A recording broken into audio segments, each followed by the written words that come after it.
అందరికీ నమస్కారం. ఈరోజు మనం చెప్పుకోబోయే కథ కోడలి కోరికలు. కథలోకి వెళ్ళబోయే ముందు మీరు కనుక మన ఛానల్ని ఫస్ట్ టైం చూస్తున్నట్లయితే తప్పకుండా మన ఛానల్ని లైక్ చేయండి, షేర్ చేయండి, సబ్స్క్రైబ్ చేయండి, బెల్ ఐకాన్ క్లిక్ చేసి ఆల్ అనే బటన్ని ప్రెస్ చేయడం మర్చిపోకండి. కథని ఎక్కడ స్కిప్ చేయకుండా వినండి. మరి కథలోకి వెళ్ళిపోదామా? వెంకట్రావుకి తల్లిదండ్రుల ద్వారా సంక్రమించింది 20 ఎకరాల పొలం, ఒక ఇల్లు. ఆయన డిగ్రీ వరకు చదువుకున్నప్పటికీ వ్యవసాయాన్ని నమ్ముకుని బ్రతుకుతున్న మనిషే. వెంకట్రావు చాలా మంచివాడు. న్యాయంగా ధర్మంగా మనిషి బ్రతికినంతకాలం ఆ భగవంతుడే మనకి అన్ని పనుల్లో తోడుంటాడు.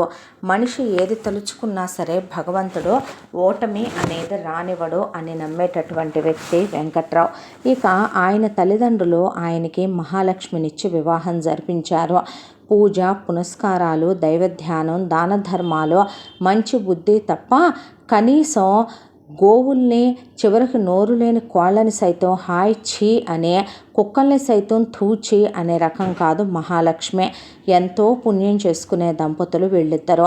పొద్దున్నే లేవగానే పక్షులకి మేత పెట్టుకోవటం, నీళ్లు పెట్టడం, ఆ తర్వాత నోరు లేని వీధి కుక్కలకి భోజనం పెట్టడం దగ్గర నుంచి ఎంతోమంది పేదవాళ్ళకి సూత్రాలు ఇచ్చి వివాహం జరిపించిందాక వాళ్ళ స్థాయి హోదాకి తగినట్టు, వాళ్ళ స్తోమతకి తగినట్టు నలుగురికి సాయం చేస్తూ మంచి అనిపించుకున్నాడే తప్ప ఏ రోజు చెడు అనిపించుకున్న దంపతులు కాదు.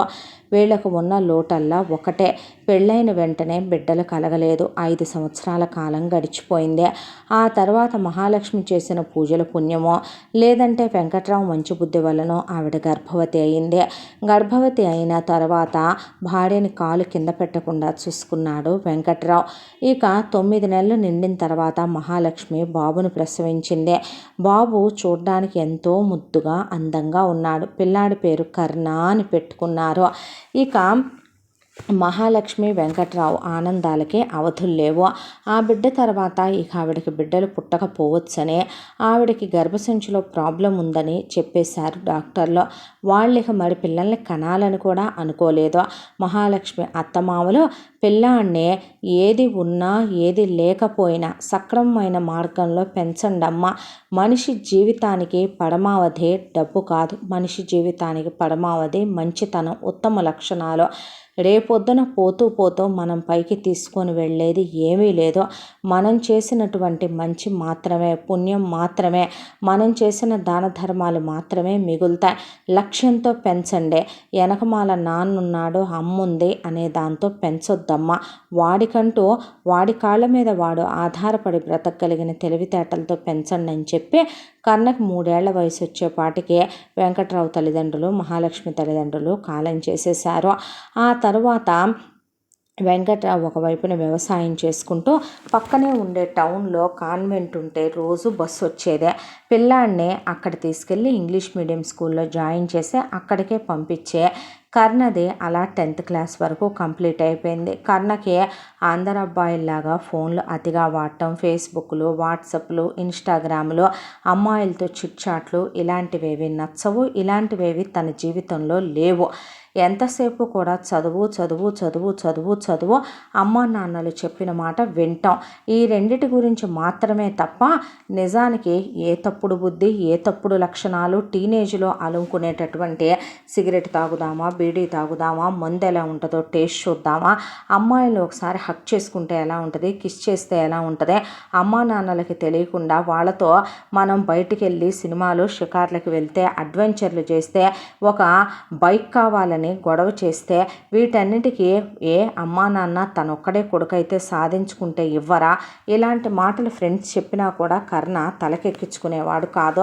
కర్ణకి పెద్దగా స్నేహితులు కూడా చాలా తక్కువ. ఉన్న అందరితో హాయ్ బాయ్ వరకు నవ్వుతూ మంచిగా ఉండటం తప్ప ఎవరితోనూ అతిగా ఉండటం కర్ణకు అలవాట్లేదు. 10th అయిపోయిందే.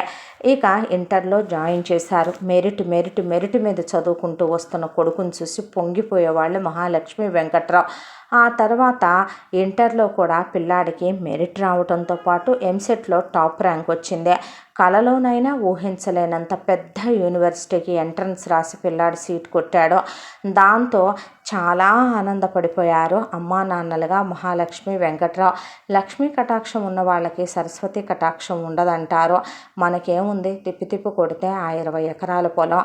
ఎంత కష్టపడ్డా పొద్దున్నుంచి సాయంత్రం వరకు ఆ భూదేవి తల్లిని నమ్ముకొని బతకాల్సిందే. దేవుడు చల్లగా దయదలిచి సకాలంలో వర్షాలు పడి సకాలంలో అన్నీ బాగుంటే గనక ఏ పురుగో పుట్టరో పడకుండా ఉంటే ఆ పొలం మీద వచ్చే 4 రూపాయలు చేద్దాకా వస్తాయి. లేదంటే ఆ భూమి తల్లిలోకి ఇంకితం అయిపోతాయి మనవే. ఏంటో మన బ్రతుకులు, మన బిడ్డ బ్రతుకు అలా కాకూడదు అనుకునేవాడు వెంకట్రావు. ఆ తర్వాత పిల్లాడు నేను ఇంజనీరింగ్ చదువుతానంటే ఇంజనీరింగు, ఆ తర్వాత ఎంటెక్ కూడా చేశాడు. అది సివిల్ ఇంజనీరింగ్ చదువుకున్నాడు కర్ణ. అయితే వెంకట్రావు కర్ణని పిలిచి ఒకటే చెప్పాడు, క్యాంపస్ ప్లేస్మెంట్లో పిల్లాడికి ఎంఎన్సి కంపెనీలో మెట్రో సిటీలో చాలా పెద్ద జాబ్ వచ్చింది. అయితే ఆయన ఆ ఉద్యోగాన్ని వదిలే నాన్న అన్నాడు. నాన్నగారు ఏం మాట్లాడుతున్నారు అంటే, ఇప్పటి వరకు కూడా మేము డబ్బు పెట్టగలిగి ఉన్నా, మాకు నువ్వు ఒక్కడివే వారసుడివే అయినా ఏ రోజు మేము వెనకాల ఉన్నామనే దాంతో నువ్వు చదవలా. నీ కృషిని నువ్వు నమ్ముకొని నువ్వు చదివావు నాన్న. ఇక ప్రైవేటు ఉద్యోగాల విషయం అంటావా, తుమ్మితే ఊడిపోయే ముక్కుల్లాంటివే. కష్టం ఎక్కువ, ఫలితం తక్కువ, నలుగురితో మాటలు పడాలి. నేను చాలామందిని వింటూనే ఉన్నాను. ప్రాజెక్టులని, టెన్షన్లని, స్ట్రెస్లని, మనశ్శాంతులు లేకుండా చివరికి భార్యాభర్తలు కూడా అటొకళ్ళు తిరిగి పడుకుంటే ఇటొకళ్ళు తిరిగి పడుకునే రోజులివే. వర్క్ స్ట్రెస్సులు, వర్క్ ఫ్రమ్ హోములు, ఇవన్నీ అవసరమా నాన్న? ఒకళ్ళ కింద పనిచేయటం ఎటూ తప్పదు జీవితంలో. అదేదో 9 to 5 జాబ్ అయితే ప్రశాంతంగా ఉంటుంది. పైగా లైఫ్ టైం సెక్యూరిటీ ఉండే ఉద్యోగం ఉండాలి. నా బ్రతుకెటో భూమి తల్లికి అంకితం అయిపోయింది. నువ్వన్నా గవర్నమెంట్ ఉద్యోగం చేస్తే చూడాలని ఉందయ్యా. గవర్నమెంట్ ఉద్యోగానికి రాయరాదరా తండ్రి, నా వల్ల అవుద్దంటారా నాన్నగారు అంటే, నీ వల్ల కానిదే ఉంది నాన్న అన్నాడు వెంకట్రావు.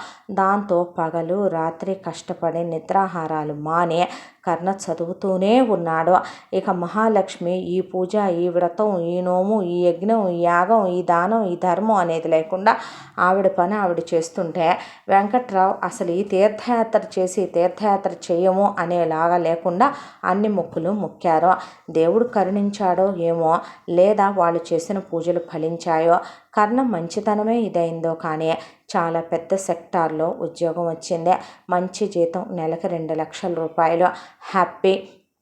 కొడుక్కి క్వార్టర్స్ కూడా ఇచ్చారు. దాంతో పిల్లాడి లైఫ్ సెటిల్ అయిపోయింది. ఎన్నో లక్షల లంచాలు పెట్టి, ఎంతో ఇన్ఫ్లుయెన్స్లు వాడి, ఎంతో పెద్ద పెద్ద వాళ్ళ పిల్లలకి సైతం రాదు అనుకున్న ఉద్యోగం తమ కొడుక్కి రావటం నిజంగానే భగవంతుడు తమ మీద దయ చూపించడమేనని పొంగిపోయి పిల్లాడిని తీసుకుని వెళ్ళి వాళ్ళు అనుకున్న మొక్కులు, పూజలు, పునస్కారాలు పూర్తి చేసుకున్నారు. ఆ తర్వాత కర్ణకి ఇచ్చిన క్వార్టర్స్ చాలా బాగుంటాయి, చాలా అడ్వాన్స్డ్గా కూడా ఉంటాయి.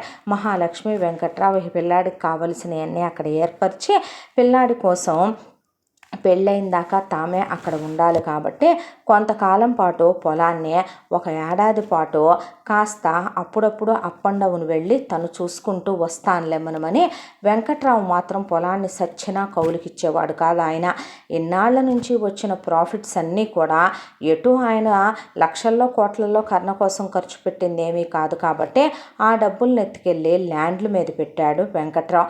రేపొద్దున ఏదో ఒక రోజుకి అవి రేటు పెరక్కపోవు, పిల్లోడికి ఆధారం అవ్వకపోవు అనే మహాలక్ష్మికి ఒక 2 ఎకరాల పొలం ఇచ్చి ఆ రోజుల్లో పుట్టింటి వాళ్ళు 25 కాసులు బంగారం పెట్టారు. ఆ 2 ఎకరాల పొలం రోడ్డు పక్కనే ఉండటం వల్ల మంచి రేట్లోనే ఉంది. ఇప్పుడు ఆ పొలం కూడా ఆయన అమ్మకుండా అలాగే ఉంచాడు.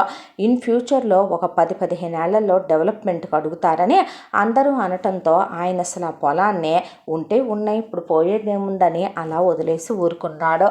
ఇక మహాలక్ష్మికి వెంకట్రావు తల్లి ఆవిడ పోతూ పోతూ ఇచ్చిన ఒక 50 కాసులు బంగారం, మహాలక్ష్మి పెళ్లిలో పెట్టిందో 25 కాసులు బంగారం, అది కాకుండా పెళ్ళైన తర్వాత వెంకట్రావు కొన్నదే అప్పుడు అదని ఇప్పుడు ఇదని కాస్త ఆవిడకి బాగానే ఉంది బంగారం. 100 కాసులు బ్యాంకులో పడేసి ఒక 25 కాసులు ఎప్పుడు నిండుగా మహాలక్ష్మీదేవిలాగా ఒంటి మీదే ఉంచుకుంటుంది ఆవిడ. పిల్లాడికి ఉద్యోగం వచ్చింది, చదువు అయిపోయింది, మంచి జీతం, క్వార్టర్స్ వచ్చినాయి. ఇక ఇల్లు ఉంది, ఉద్యోగం ఉంది, ఇల్లాలు ఒక్కటే కావాలి అనే దాంతో ఎవరినైనా ప్రేమించావా నాన్న, ఇష్టపడ్డావా అని అడిగారు కర్ణనే. చూడండి నాన్నగారు, నా జీవితంలో నాకు 2 లక్ష్యాలు మొన్నటి వరకు. ఒకటి, మీరన్న ఉద్యోగం చేయాలి, రెండోది మీరన్నంత చదువు చదవాలి, వీరు చెప్పినట్టు వినాలి అని తప్ప నేను ఎప్పుడూ దేని గురించి ఆలోచించలేదండి. చాలామంది చెప్పారు, కానీ నాకే ఎవరి మీద అలాంటి ధ్యాస పోలేదు అని చెప్తే, సరే మరి మేము చూసేదా సంబంధం అన్నాడు వెంకట్రావు. మీ ఇష్టం అన్నాడు కర్ణ.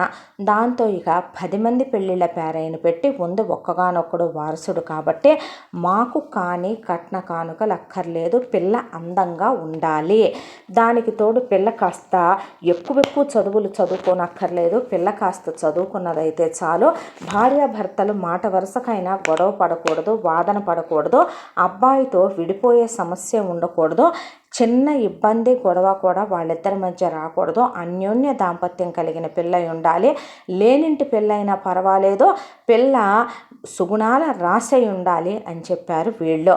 దాంతో పెళ్ళిళ్ళ పేరయ్యలు వెతకటం మొదలుపెట్టారు. మొత్తానికి ఒక సంబంధం ఫైనల్ అయింది. అమ్మాయి వాళ్ళ నాన్నది చాలా చిన్న ప్రైవేట్ ఉద్యోగం, వాళ్ళకి సొంత ఇల్లు కూడా లేదు. అమ్మాయి వాళ్ళ అమ్మ మిషన్ కుడుతూ ఉంటుంది, పిల్లల బట్టలు అవి కుట్టుకుంటూ, బయట వాళ్ళవి 1-2 జాకెట్లు వస్తే కుట్టుకుంటూ అతి కష్టం మీద ఫ్యామిలీని 3 పూట్ల భోజనం తిని ఎక్క తీసుకురావటమే కష్టమైన కుటుంబం. అమ్మాయి పేరు గౌరీ. అమ్మాయి వాళ్ళు ఎకాఎకిన 4. అమ్మాయి ఇంటికి పెద్ద కూతురు. అమ్మాయి తర్వాత ఇంకా 2 ఆడపిల్లలు, 1 మగపిల్లాడు కూడా ఉన్నారు. వీళ్ళని చిన్నప్పటి నుంచి గవర్నమెంట్ స్కూల్లో పంపించి గవర్నమెంట్ కాలేజీల్లో చదివించేపాటికే, వీళ్ళకు ఒంటికి గుడ్డ కడుపు తిండి పెట్టేపాటికే వాళ్ళ అమ్మా నాన్నల పని అయిపోయింది. ఇక గౌరీ విషయానికి వస్తే, గౌరీ డిగ్రీ వరకు చదువుకుంది, పర్వాలేదు, పిల్ల మంచిదానిలా ఉంది, చూడటానికి అందగత్తేమీ కాదు, బిలో యావరేజ్గా ఉంటుంది, కాకపోతే కాస్త చూడటానికి ఆకర్షణీయమైన రూపం, తెలివైన దానిలాగా ఉంది. ఎంక్వైరీ చేస్తే పిల్ల మంచిదేనని చెప్పారు చుట్టుపక్కల వాళ్ళు. ఏ ప్రమాణాలు గట్రా లేవు. దాంతో కట్నాలు కానుకల మీద ఎటు ఆశ లేదు, మంచి పిల్ల అయితే చాలు కదా, అంతకన్నా కావలసిందేముంది, వాళ్ళు కలుపుగోలుగా ఉండటమేగా రేపు మనం కోరుకునేదైనా, మనకుందంతా ఎవరు తినాలే అని మహాలక్ష్మి వెంకట్రావు కర్ణకి గౌరికి పెళ్లి చూపులు ఏర్పాటు చేశారు. పెళ్లి చూపుల్లో కర్ణ గౌరితో మాట్లాడాక కర్ణకి పిచ్చి పిచ్చిగా నచ్చేసింది గౌరీ. గౌరికి ఆకర్షణీయంగా మాట్లాడటం చేత వశీకరించినట్టే మాట్లాడేస్తుంది మనిషినే. ఎంతటి మగాడైనా సరే గౌరీ ముందు దాసోహం అనేయాల్సిందే. గౌరీ రెడీ అవ్వటం కూడా మనిషి బిలో యావరేజ్గా ఉన్నా అసలు చాలా అట్రాక్టివ్గా ఉండేలాగా, ఆడవాళ్ళ వంపు సొంపులు బాగా తెలిసేలాగా వగలిపోతూ, అసలు ఎలా ఉంటే ఒక అమ్మాయి అబ్బాయి పిచ్చెక్కి క్రేజీగా ఒక అమ్మాయి అంట తిరిగేస్తాడో, ఒక అమ్మాయిని చూడంగానే షీజ్ మై క్రష్ అనేలాగా వెంటనే రెడీ అయిపోయి అలా కనిపించేస్తుంది కళ్ళకి గౌరీ. దాంతో కర్ణ నాకు ఇష్టమే అన్నాడు గ్రాండ్గా. వాళ్ళమ్మ నాన్న రూపాయి ఖర్చులు మేము పెట్టుకోలేమన్నా, మాకు 10 పైసలు కూడా వద్దండి అని ఉన్న ఒక్క కొడుక్కి చాలా గ్రాండ్గా ఎంగేజ్మెంట్ జరిపించి, అసలు ఇంత ఘనంగా పెళ్లి చేస్తారా అన్నట్టు మరో 10 ఏళ్ళు గుర్తుండేలాగా కర్ణకి గౌరికి పెళ్లి జరిపించారు మహాలక్ష్మి వెంకట్రావు. ఆ తర్వాత కర్ణ వెంటనే పిల్లలు వద్దు అనుకొని ఫస్టే ప్రికాషన్ తీసుకుందామని ఇద్దరూ ముందే మాట్లాడుకున్నారు కాబట్టి గౌరీని తీసుకెళ్ళి ఆ ఏర్పాట్లేవో చేయిద్దామనుకుంటే నాకు అది నచ్చదు, మీరే వాడండి అనేసింది కర్ణనే. దాంతో సరే తానే వాడుకుందాంలే బర్త్ కంట్రోల్ అని భార్య మాట కాదనిలేక వెనక్కి తిరిగి వచ్చాడు. వెనక్కి తిరిగి వచ్చిన తర్వాత వచ్చేటప్పుడు డాక్టర్ జాగ్రత్తగా ఉండండి, మీరు తీసుకునేదే చాలా నార్మల్ ప్రికాషన్, ఏదైనా తేడా వస్తే తను ప్రెగ్నెంట్ అయ్యే ఛాన్సెస్ ఎక్కువ, అంటే మేము జాగ్రత్తగానే ఉంటాంలేండి అనేసింది గౌరీ. ఆ తర్వాత ఇక అటు 3 నెదర్లు ఇటు 3 నెదర్లు అయిపోయిన తర్వాత హనీమూన్కి వెళ్ళొచ్చారు. కర్ణకి గౌడి అంటే పంచప్రాణాలు. గౌడి కాలి గోడి దగ్గర నుంచి తల వెంట్రుక వరకు పిచ్చెక్కిపోతాడు మనిషి.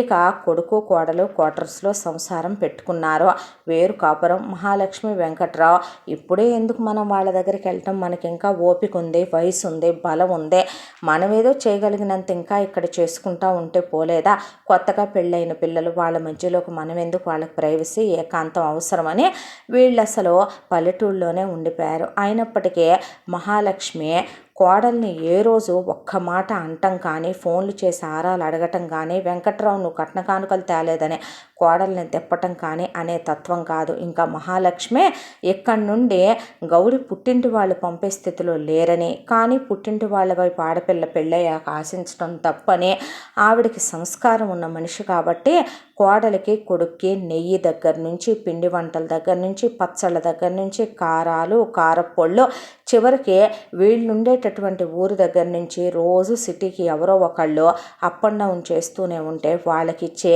నాన్ వెజ్లు వండించి పంపటం, వాళ్ళకిచ్చి ఇడ్లీ పిండి దోశ పిండి అవి ఇవి అని పంపించడం, ఇలా పంపుతూనే ఉండేదే. ఇలా భార్య అంటే పంచ ప్రాణాలు కర్ణకే. అసలు భార్యతో తను అనుభవించేలాంటి స్వర్గసుఖం ఏ మగాడు ఏ పెళ్ళాంతో అనుభవించడేమో. గౌరి నిజం చెప్పాలంటే ఒక మన్మధుడికి రతీదేవి విందు భోజనం పెట్టినట్టే పెట్టేది. కర్ణక పడగదిలో సర్వసుఖాలు అందించేదే. గౌరికి కూడా ఆ ధ్యాస ఎక్కువ, కర్ణకి ఎక్కువే కాబట్టి వాళ్ళిద్దరి మధ్యలోకి అసలు మహాలక్ష్మి వెంకట్రావు వెళ్ళేవాళ్ళు కాదు. కోడలు ఆ చిన్న కష్టం కూడా పడకూడదని కొడుకొచ్చే టయానికి కోడలు కొడుకుతో పాటు ఇంకా ఎక్కువ సమయం గడిపి వాళ్ళిద్దరూ అన్యోన్యంగా ఉండాలని వంట మనిషిని పని మనుషులను కూడా పెట్టొచ్చింది ఓసారి వెళ్ళినప్పుడు మహాలక్ష్మి. దాంతో ఉండేది క్వార్టర్సే అయినా వీళ్ళకి ఇక శుభ్రంగా హాయిగా ఇంట్లో వంటమ్మాయి. ఆ వంటమ్మాయి కర్ణ వచ్చేసరికి అన్ని పనులు చేసి వెళ్ళిపోతే గౌరి అలా ఎదురు చూస్తూ ప్రతిరోజు తెల్లచీర మల్లెపూలు ఎలాంటి మగాడినైనా సరే పాదాక్రాంతం దాసోహం చేసుకుంటుంది గౌరీ. ఇక కర్ణ విషయానికి వస్తే కర్ణ చేరింది గవర్నమెంట్ సెక్టార్లో అయినా బిల్డింగులకి పర్మిషన్లు ఇచ్చేటటువంటి జాబే అయినప్పటికీ కర్ణ ₹1 లంచం కూడా తీసుకోడు. వెంకట్రావు మహాలక్ష్మి నేర్పిన నీతి నిజాయితీల వల్ల చాలా కరెక్ట్గా ఉంటాడు కర్ణ. పొద్దున్నే ఇస్త్రీ బట్టలు వేసుకొని వెళితే మళ్ళీ తిరిగి సాయంత్రం ఆ ఇస్త్రీ బట్టలు నలగకుండా వచ్చేవాడు. ఇక పెళ్ళైన తర్వాత అంతకుముందు తనకు ఒక కారు ఉండేది, కానీ ఆ కారు అమ్మా నాన్నలకి ఇచ్చేసి వెంకట్రావు మంచి కారు కొనుక్కో నాన్న అంటే లోన్ పెట్టుకొని 1 సంవత్సరం లోన్ కట్టుకొని తండ్రి ఇచ్చిన కాస్త డబ్బులు వేసుకుని 40 లక్షలు పెట్టి ఒక బెంచ్ కారు కొనుక్కున్నాడు కర్ణ. ఇక గౌరికి ఇక్కడికి వచ్చిన తర్వాత కాలు కదిపే పని లేదు. పొద్దున్నే లేవటంతోనే వంటమ్మాయి టిఫిను, బెడ్ కాఫీ, జ్యూసులు, జిమ్ములు, బ్యూటీ పార్లర్లో, ఆ తర్వాత ఇక మొగుడు వెళ్ళేటప్పుడు సాగనంపటం, ముద్దులు ముడిపాలు ముచ్చట్లు, కలిసి సరిగంగా స్నానాలు, ట్రిప్పులకు వెళ్ళి రావటాలు, 5 స్టార్ హోటల్లో సూట్ రూముల్లో ఇద్దరు ఎంజాయ్ చేసి రావటాలు. ఇక ఇది ఉంది లైఫ్లో, ఇది లేదు అనేది లేదు. ఖరీదైనటువంటి వాచ్ల కలెక్షను, భార్య కోసమని కర్ణ ప్రజెంట్ చేసిన డైమండ్ సెట్లు, అత్తగాడిచ్చిన 100 కాసుల బంగారం, అది కాకుండా పెళ్లిలో చేయించిన 50 కాసుల బంగారం. ఇక తను ఒకానొకప్పుడు 150-200 డ్రెస్సులు వేసుకోవటమే కష్టం అనే స్థితిలో నుంచి తను తన చెల్లెళ్ళు కలిపి మార్చి వేసుకునేవాళ్ళు ఒక 3 జతల బట్టలు. అక్కడి నుంచి గౌరీ రోజుకు 10 జతల బట్టలు మార్చేదే. గౌరికి బోలెడన్ని పట్టు చీరలు కొని పంపించేది మహాలక్ష్మి. కోడల కోసం వర్కులు చేయించి పంపించేది మగ్గాల మీద బ్లౌజుల. కర్ణ గౌరీ ఇది కావాలి అని అడక్కముందే ఫుట్వేర్ కలెక్షను, ఆవిడ వేసుకునేటటువంటి నైట్ వేరు, డే వేరు, డైలీ వేరు, ఆవిడ వేసుకునేటటువంటి షాపింగ్కి వెళ్ళేటప్పుడే ఏటికై కొని ఉంచేవాడు. భార్య ఇది కావాలి అని అడగాల్సిన అవసరం లేదు, ఇది తినలేదు అనకుండా దేశ విదేశాల ఫుడ్లన్నీ రుచి చూసేసింది గౌరీ. భార్యని తీసుకుని ప్రతి 2-3 నెలలకోసారి ట్రిప్పులకు వెళ్ళొచ్చేవాడు కర్ణ. జీతం అలా వచ్చేదే. దానికి తోడు వెంకట్రావు వాళ్ళు ఏదన్నా డబ్బులు కావాలని అడిగితే కొడుకుని రూపాయి వాళ్ళు అడగరు సరికదా, పైగా ఎదురిచ్చేవాళ్ళు అమ్మా నాన్నలు. ఇక కర్ణ జీతమే కానీ ఇంట్లో పనివాళ్లే కానీ లగ్జరీ లైఫ్, సుఖాలు సంతోషాలు ఆనందాలే తప్ప ఏ బాధలు లేని జీవితం గౌరిదే. గౌరి దగ్గర ఉన్న పర్ఫ్యూమ్ కలెక్షను ఒక మగాడికి పిచ్చెక్కిపోయేలాంటి స్మెల్స్ వచ్చేలాంటి కలెక్షన్ ఉండేదే. గౌరికి ఆ తెలివితేటలు బాగా ఉంటాయి మొదటి నుంచి కూడా. అందరికన్నా తమ కూతురి జీవితం బాగుందలేమనమని ప్రశాంతపడ్డారు గౌరి తల్లిదండ్రులు. ఇలా జీవితం గడిచిపోతూ ఉండగా ఇక కర్ణ ట్రిప్పులకి, సినిమాలకి, షికార్లకి, షాపింగులకి, ఎంజాయ్మెంట్లకి ఎప్పుడు దేనికో దానికి తీసుకొని వెళ్తూనే ఉండేవాడు. డిన్నర్కో లంచ్కో దేనికో దానికే. ఒక రోజున గౌరీ బయటకు వెళ్ళాలనుకుంటే కర్ణకి ఆ రోజున ఆఫీసులో ఇన్స్పెక్షన్ ఉంది. దాంతో నేను రాలేనురా బంగారం, నువ్వు వెళ్ళిరా అని చెప్పాడు. వెళ్ళిరా అని చెప్తే భార్యకి కరెక్ట్గా అంతకు ఒక 10 రోజుల క్రితమే కారు గిఫ్ట్ చేశాడు కర్ణ. కారు డ్రైవింగ్ కూడా నేర్పించాడు భార్యకే. కొత్త కారు డ్రైవ్ చేసుకుంటూ కాస్ట్లీ డ్రెస్ వేసుకొని హై హీల్స్ చెప్పులు వేసుకొని ఇక హ్యాండ్ బ్యాగ్లో మొగుడిచ్చిన అన్లిమిటెడ్ కార్డు దానికి తోడు డబ్బు కట్టలు వేసుకొని మాల్ దగ్గరికి వెళ్ళింది గౌరీ. అక్కడ గౌరీ చిన్ననాటి స్నేహితురాలు హిమజ తన భర్తని తీసుకుని అలా వెళుతూ ఉండగా గౌరీ హిమజ దగ్గరికి వెళ్ళి, హిమ నువ్వేనా అని పలకరించింది. ఎలా ఉన్నావు గౌరీ అంది హిమజ. అనేసరికి అలా ఒక్కసారిగా హిమజ హస్బెండ్ వైపు చూసి తను తానే మైమరిచిపోయి చూస్తూ ఉండిపోయింది గౌరీ. చూస్తూ ఉండిపోతే, నువ్వో కాదో అనుకున్నాను, నువ్వేనా? ఒకప్పుడు నీ లైఫ్ ఎలా ఉండేదే హిమ, నువ్వు చిన్నప్పుడు స్కూల్కి తర్వాత కాలేజీకి వచ్చేటప్పుడు నీ చున్నీ అంతా చినిగిపోయి నీ బట్టలన్నీ చినిగిపోయి మీ అమ్మ కుట్టిన కుట్లే కనపడితే అవి చూసి నువ్వు వస్తున్నావని గుర్తుపట్టాల్సి వచ్చేదే. అలాంటిది నువ్వు నీ హంగామా, నువ్వు వేసిన డ్రెస్సు, అబ్బో అబ్బో రారా కూర్చొని మాట్లాడుకుందాం అని గౌరీ హిమజ చేపట్టుకొని ఆ పక్కనే ఫుడ్ కోర్ట్ ఉంటే లాక్కెళ్ళి కూర్చోబెట్టింది.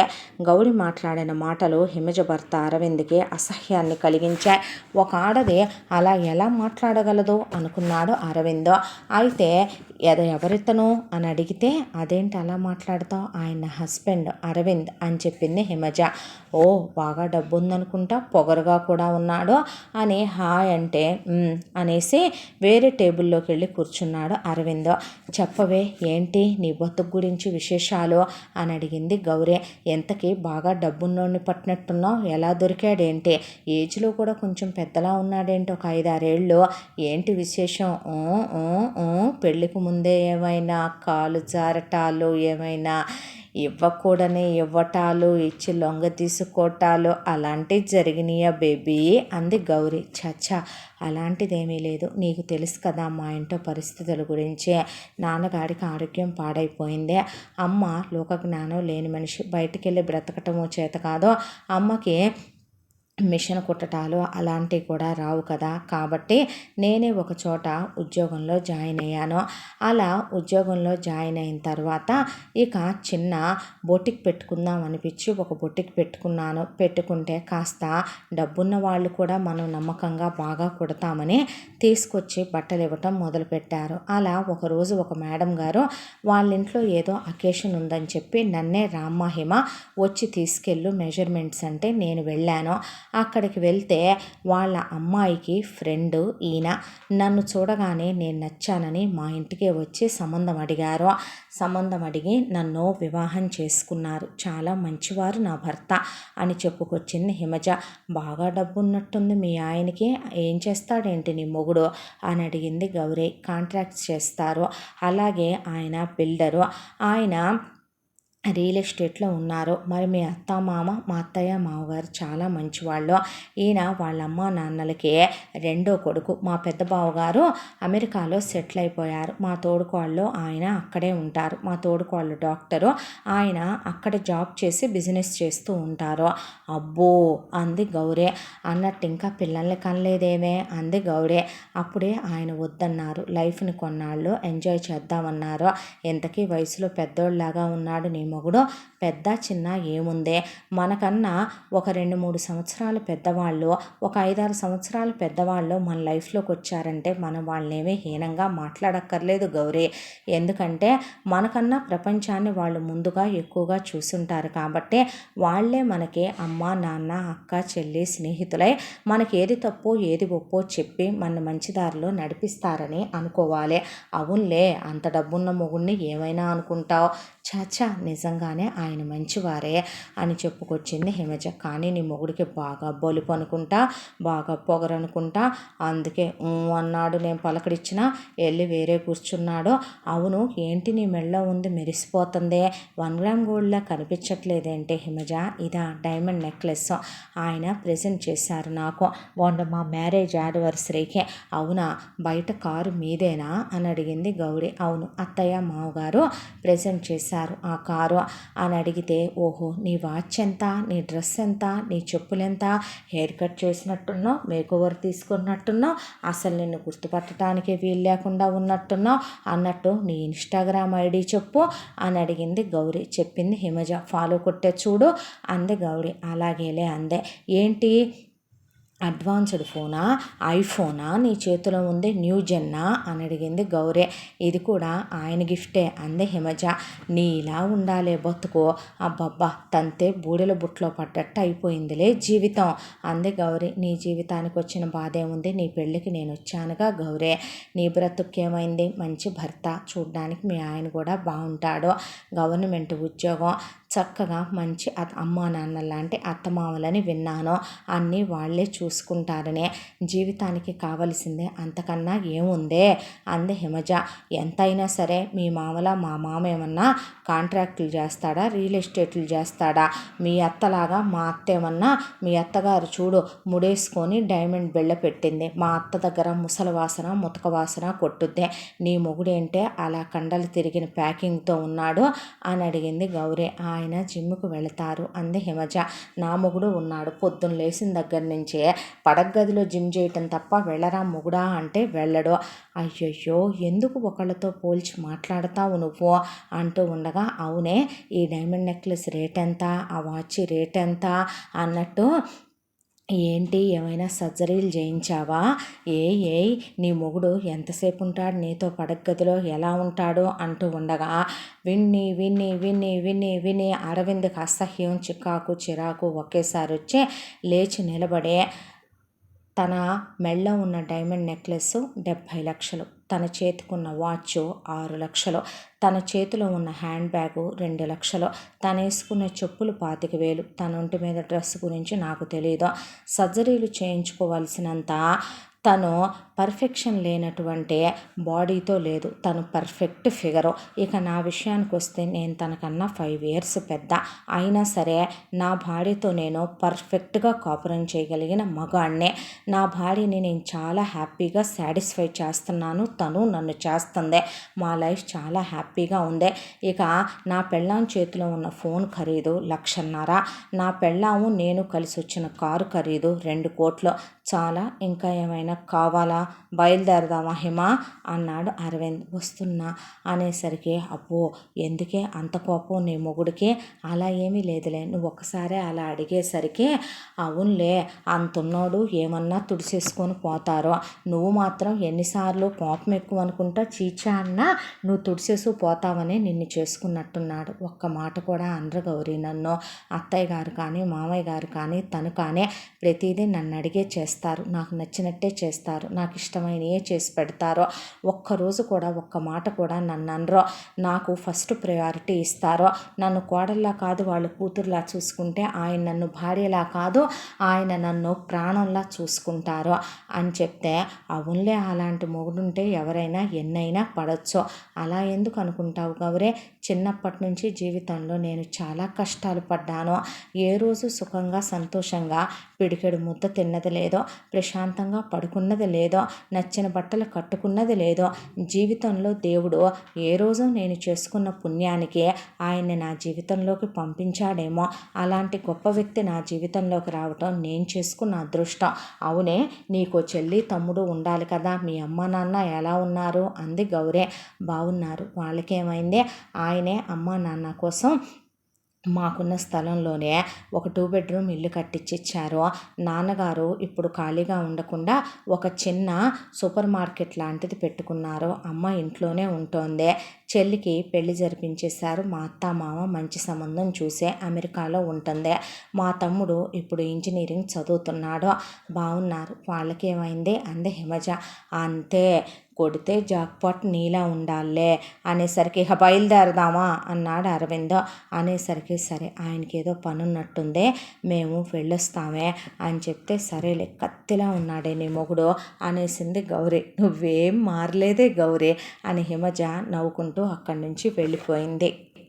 గౌరీ ఇంటికి తిరిగి వచ్చేసరికి వచ్చే ఉన్నాడు ఇంట్లో కర్ణ. వచ్చి రాగానే చెప్పులు విసిరుకొట్టి అలా తన బెడ్రూమ్లోకి వెళ్ళిపోయి హ్యాండ్ బ్యాగ్ విసిరేసి డ్రెస్ చేంజ్ చేసుకొని వచ్చి అలా కూర్చొని తన దగ్గర ఉన్న నగలు, తన దగ్గర ఉన్న వాచ్లు, తన దగ్గర ఉన్న చెప్పులు, బట్టలు అన్నీ మంచం మీద విసిరేసింది. ఏమైంది అన్నాడు కర్ణ. ఇది ఒక బతుకేనా? నా ఫ్రెండ్ కనిపించింది తెలుసా, దాని మొగుడు ఉన్నాడు, ఏమన్నా హ్యాండ్సమ్గా ఉన్నాడు తెలుసా, అడుక్కు తినేది, అది కేరా ప్లాట్ఫామ్, అది ఫుట్పాత్, అదే మాకు కనీసం 3 పూట్ల భోజనం కట్టుకోవటానికి బట్టలన్నా ఉండేవే, దాని బతుక్కే ఐగోడు ఉండే కాదు, అతుకులు ప్యాచ్లు వేసుకున్న బట్టలు కట్టుకొని వచ్చేది అదే. అలాంటిది ఇవాళ ఎంత సిర అనుభవిస్తుందో తెలుసా. దాని మొగుడు రియల్ ఎస్టేట్లంట, బిల్డర్లంట, దాని మామ రియల్ ఎస్టేట్లంట, కాంట్రాక్ట్లంట, దాని అత్త చూడు ఇన్స్టాగ్రామ్లో ఎలా డైమండ్ బిళ్ళ పెట్టిందో పట్టు చీర కట్టే, దాని అట్టహాసం కాదు, ఇన్ని కోట్ల రూపాయల కార్లు, డైమండ్ నెక్లెస్లు, చెప్పులు, దాని దగ్గర న్యూ జనరేషన్ ఐఫోను, దాని చేతిలో ఖరీదైన హ్యాండ్ బ్యాగు.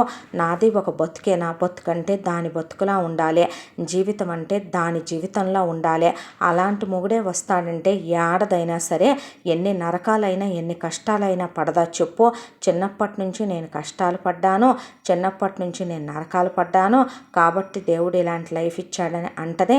అసలు ఏముంది నా బతుక్కి, చిచ్చి వెదవ బతుకు అంటే ఉన్నాయి సరిపోవట్లేదా నీకు? పిచ్చి పట్టిందా ఏంటి ఆలోచనలన్నీ? అయినా నువ్వు షాపింగ్కి వెళ్తానన్నావు, షాపింగ్ వరకే వెళ్ళి రావాలి. తనన్నది కూడా నిజమే కదా. నిజం చెప్పాలంటే తనకి అతనికి రాసి పెట్టేసి ఉందేమో. నిజంగా ఆ అమ్మాయి పడ్డ బాధలకి దేవుడు అతన్ని గిఫ్ట్గా పంపించాడేమో. అతని లైఫ్లో ఏమేమి ఉంటే ఆ అమ్మాయిని మందుగా పంపించాడు మనకి తెలుసా. ఎందుకు అనవసరంగా మాట్లాడుకోవాలి అన్నాడు కర్ణ. నువ్వు చూడు ఎలా ఉంటావో, జిమ్ముకి వెళ్ళమంటే వెళ్ళవు. దాని మొగుడు ఎంత మ్యాన్లీగా ఉన్నాడో తెలుసా. టీషర్ట్ వేసుకుంటే అలా కండలు తిరిగిన శరీరం బయటికి తన్నుకొచ్చి కనపడుతుంది.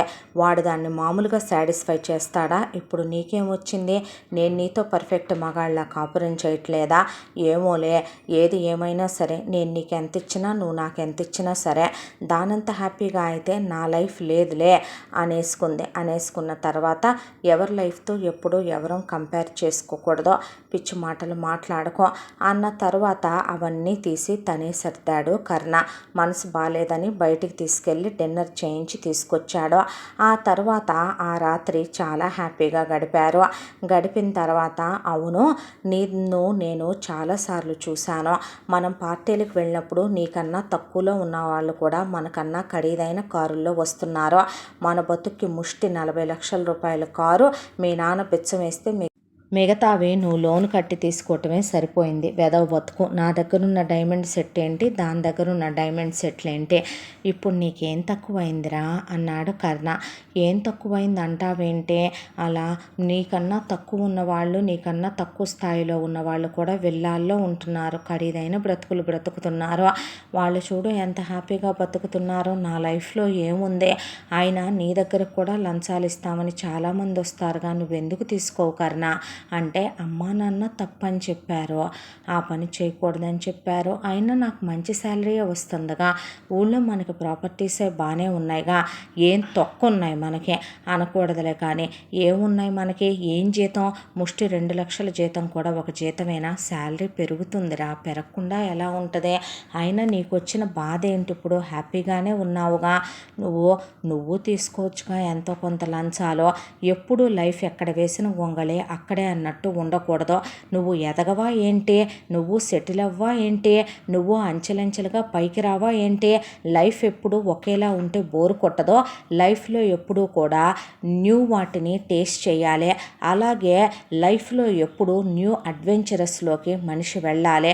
ఎప్పుడు కూడా లైఫ్ని కొత్తదనంతో నింపేయాలి తప్ప ఏదో పాతగా ముతగ్గా మీ అమ్మ నాన్న చెప్పారనే ఛాందసవాదం చాదస్తపు ఆలోచనలతో నిండిపోయి ఉండకూడదు కర్ణ అంది గౌరీ. ఏమో, నువ్వు పిచ్చి మాటలు మాట్లాడుకో, వదిలేసే ఈ విషయం ఎక్కడితో అనేశాడు. అయితే నాతో మాట్లాడుకు, నా ఒంటి మీద చెయ్యి కానీ ఒక వారం రోజుల పాటు అన్నం తినకుండా, నీళ్లు తాగకుండా, మొగుడిని ఒంటి మీద చెయ్యనివ్వకుండా మొత్తానికి నిరాహార దీక్షలతో సహా ఇంట్లో 144 సెక్షన్ పెట్టింది గౌరీ. పెళ్ళామంటే ప్రేమ ఉన్నవాళ్ళు ప్రెస్టేజ్ని ఎలా కాదనగలరో అనే యాడ్లో చెప్పినట్టు పెళ్ళానికి మొహమాసిపోయి ఉన్నటువంటి కర్ణ పెళ్ళాం నిజంగానే రతీదేవి తను నిజంగానే మన్మధుణ్ణి అని ఊహించుకొని అసలే ఆ ధ్యాస ఇద్దరికి ఎక్కువ కాబట్టి పెళ్ళాన్ని నువ్వు అడిగినట్టే చేస్తా, నీ మనసు బాధ పెట్టుకోకు బంగారం అని అలా ఎత్తుకొని సరిగంగ స్నానాలు చేయించి కొసరు నోట్లో తినిపించి ఆ రాత్రంతా హ్యాపీగా గడిపారు. ఆ తర్వాత కర్ణకి ఇక ఆఫీసులో ఎవరో ఒకళ్ళు ఆఫర్ చేయటానికి వచ్చారు. వచ్చిన ఎందుకో మనసు తీసుకుందామన్న దాకా వెళ్ళిన అమ్మా నాన్నల ఫోటో టేబుల్ మీద ఉండి కరెక్ట్ కాదని చెప్పేలా చేసింది. దాంతో కర్ణ కరెక్ట్ కాదని వద్దులే అన్నాడు. కానీ వాళ్ళు డైరెక్ట్గా గౌరీ దగ్గరికి వచ్చి ఒక గోల్డ్ వస్తువుని గిఫ్ట్గా ఇచ్చి ఎలాగైనా కర్ణతో సైన్ చేయించమని చెప్పి తర్వాత మీకు అందులో షేర్ కూడా ఇస్తామని చెప్పారు. దాంతో ఎగిరి గంతేసిన గౌరీ ఆ రాత్రి మొగుడుతో హ్యాపీగా గడిపి అలా మొగుడు గుండెల మీద పడుకొని బెడ్షీట్లో నుంచి ఫైలు బయటికి తీసి సంతకం పెట్టమంది. ఏంట్రా ఇది అంటే, నా మాట కాదనకూడదు, అయినా ఇలాగే ఉంటావా ఏంటి, లైఫ్ లాంగ్ కొత్త సుఖాల్ని ఎక్స్ప్లోర్ చేయాలి, లైఫ్ ఎప్పుడో ఒకే కూరతో భోంచేస్తే బోర్ కొట్టదా చెప్పు అనేసి సంతకం పెట్టించేసింది. అక్కడ మొదలైనటువంటి ప్రస్థానం ఆ తర్వాత లంచాలు సూట్ కేసులుగా ఇంటికి రావటం మొదలయ్యాయి.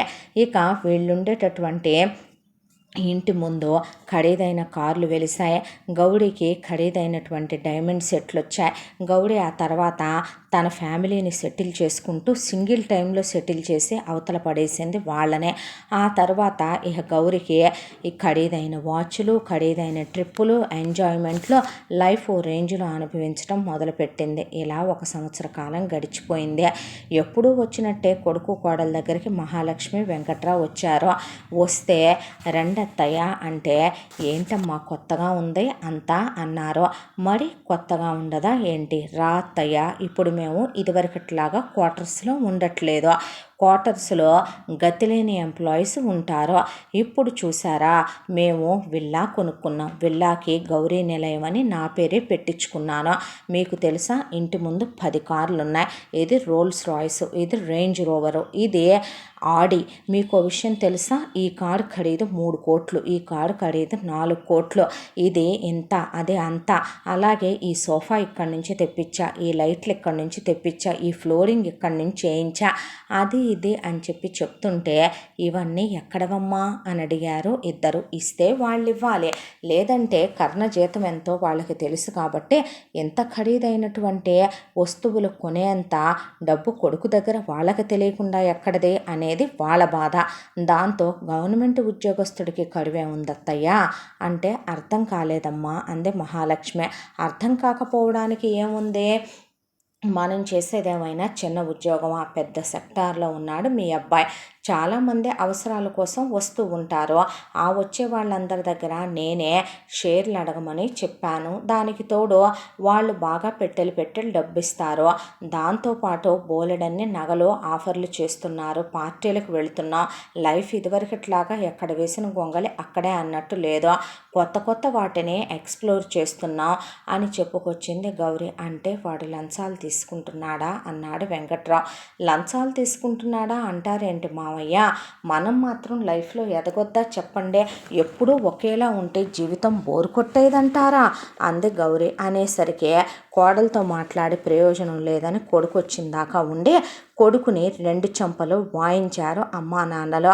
ఏం చేస్తున్నావురా కర్ణ, ఏంటిదంతా అసలు అని అడిగితే అదే అని నీళ్లు నవ్విలాడు కర్ణ.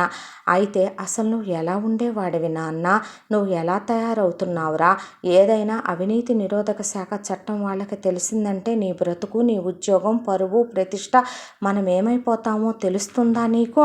ఆ అమ్మ ఏదో చిన్నదే, ఆ అమ్మ ఏదో ఇంకిత జ్ఞానం లేనిదే, ఆ అమ్మ ఏదో తక్కువలో నుంచి వచ్చేపాటికి ఒక్కసారే ఆకాశానికి నిత్యం లేయాలని చూస్తుంటే నీ బుద్ధి ఏమైందిరా అంటే నేను లో క్లాస్ దాన్ని, కూటికి గతిలేని దాన్ని అనుకుంటున్నారా? నా ఫ్రెండ్ నాకన్నా లో క్లాస్దే, దాని లైఫ్ ఎలా ఉందో తెలుసా అని హిమజ గురించి ఒక క్యాసెట్ వేసిన తర్వాత ఇప్పుడేంటత్తయ్యా ఆయన్ని మీరేమైనా అంటే నేను ఊరుకోను, అమ్మ పెట్టదో అడుక్కు తినానివ్వదు అని మీరిచ్చేదేమీ లేదు, కానీ మాకు మేము బాగుపడ్డా ఓడవలేక చూడలేక మాట్లాడే యాష్టతతో కూడిన మాటలు ఇవే.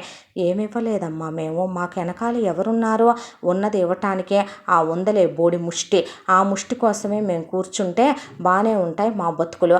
ఈ క్షణం నాకు ఒక 5 కోట్ల కారులో తిరగాలనిపిస్తుంది, నువ్వు ఇస్తావా మామయ్య? ఈ క్షణం నాకు ఒక 1,00,000 రూపాయలు చీర కట్టాలనిపిస్తుంది, నువ్వు కొంటావా అత్తయ్య?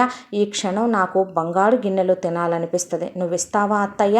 అని అడిగేపాటికి ఏం మాట్లాడుతుందిరా అమ్మాయి అనేసరికి కర్ణ మౌనంగా నుంచున్నాడు. నా ఇష్టమే ఆయన ఇష్టం, ఆయన ఓ సంతకం పెడితే పోయేదేముంది, నా మొగుడే తింటున్నాడు లంచాలు. గవర్నమెంట్ ఉద్యోగాల్లో ఉన్నటువంటి చాలామంది సన్నాసులు ఎదవలు చాలా బొక్కుతున్నారు. అలా అనుకుంటే వాళ్ళందరినీ పట్టుకొనే అవినీతి నిరోధక శాఖ చట్టం వాళ్ళు నా మొగుడిని పట్టుకుంటారా? నేను లేనా అక్కడ దాకా వస్తే? మీరు మరీ అంత ఇదైపోవద్దు. మానతావా మానవారా, జరిగిందేదో జరిగింది, ఇంకాపే. మంచో చెడు దేవుడు మనం చేసిన పూజలు పుణ్యాలకి ఇప్పుడు దాకా నీ మీద ఏమీ రానివల. సరే సంపాదించేదేదో సంపాదించుకున్నారుగా, ఇక చాలు ఆపే నాన్న. ఇకనైనా నీ భార్య బిడ్డలతో నువ్వు సంతోషంగా ఉండు అమ్మా. ఇక నువ్వు పిల్లల్ని కనమ్మా, మీ జీవితం మీరు ప్రశాంతంగా అనుభవించండి, ఖాళీగా ఉండకమ్మా. ఏదైనా పెట్టుకొని నువ్వు కూడా నీకంటూ ఏదో ఒక హాబీ ఉంటే అందులో ఉండాలి. ఖాళీగా ఉంటే బుర్ర పిశాచాల కోటని ఇలాంటివే తడుతూ ఉంటాయి మనుషులకే. నేను ఇంట్లో ఖాళీగా ఉండనమ్మా. కోళ్ళు పెంచి మేకలు పెంచి గేదెలు ఆవులు అని ఆడవాళ్ళకు కూడా ఒక వ్యాపకం ఉండాలి. లేకపోతే ఇలాంటివి వస్తుంటే చాలేవమ్మా చెప్పావు. కానీ ఇప్పుడేంటి మీరు మేము చెప్పిన దాన్ని వింటారా వినరా? నా మొగుడిని మారమని చెప్తావేంటత్తయ్యా? పెత్తనం చేస్తున్నారా ఏంటి? అమ్మా నాన్నలనే పెళ్ళి కాకముందు వరకే ఆయన మీ కొడుకు, ఎప్పుడైతే పెళ్ళయిందో ఆయన నా మొగుడు. ఇప్పుడు ఆయన నా మాటే వినాలి. అయినా మీరు మీ కొడుకుని మట్టి ముద్దలాగా చలిమిడి శుద్ధలాగా పెంచారు. మీకు నచ్చినట్టుగా మీరు మౌళ్ళు చేసుకున్నారు, ఇప్పుడు నాకు నచ్చినట్టు నేను మౌళ్ళు చేసుకుంటున్నాను. కర్ణ ఎవరు మౌళ్ళు చేస్తే అలా మారిపోయే క్లే బొమ్మ లాంటివాడు. నాకు నచ్చినట్టు నా మొగుడిని నేను ఉంచుకోవటం తప్ప 3 పెళ్ళాల మధ్యలో తలదూర్చడం, మేమెప్పుడు పిల్లల్ని కనాలో మీరే చెప్పటం, నన్ను అది చేయి ఇది చేయి కూలి పనులను ఆజ్ఞాపించడానికి మీరెవరు అసలు? ఇష్టమైతే రండి, అక్కడ దాకా వస్తే లేదు మీరు ఇవన్నీ చూడలేము తట్టుకోలేము అనుకుంటే మీరు రాకపోయినా నేనేమనుకోను. కానీ ఏదో ఒక రోజుకే నా అష్టైశ్వర్యాలు చూసి, నా ఇంట్లో ధనలక్ష్మి గలగలలాడటం చూసి, అష్టలక్ష్ములు కొలువై ఉండటం చూసి మీరు మాట్లాడింది తప్పని మీకు అనిపించి ఏదో ఒక రోజు మీరే నా పడిపంచలోకి వచ్చినా నేనేమీ తప్పు అనుకోను. మీకోసం 2 పని వాళ్ళని పెట్టి ఒక లగ్జరీగా ఉండే రూమ్ మీకోసం కేటాయించిస్తా.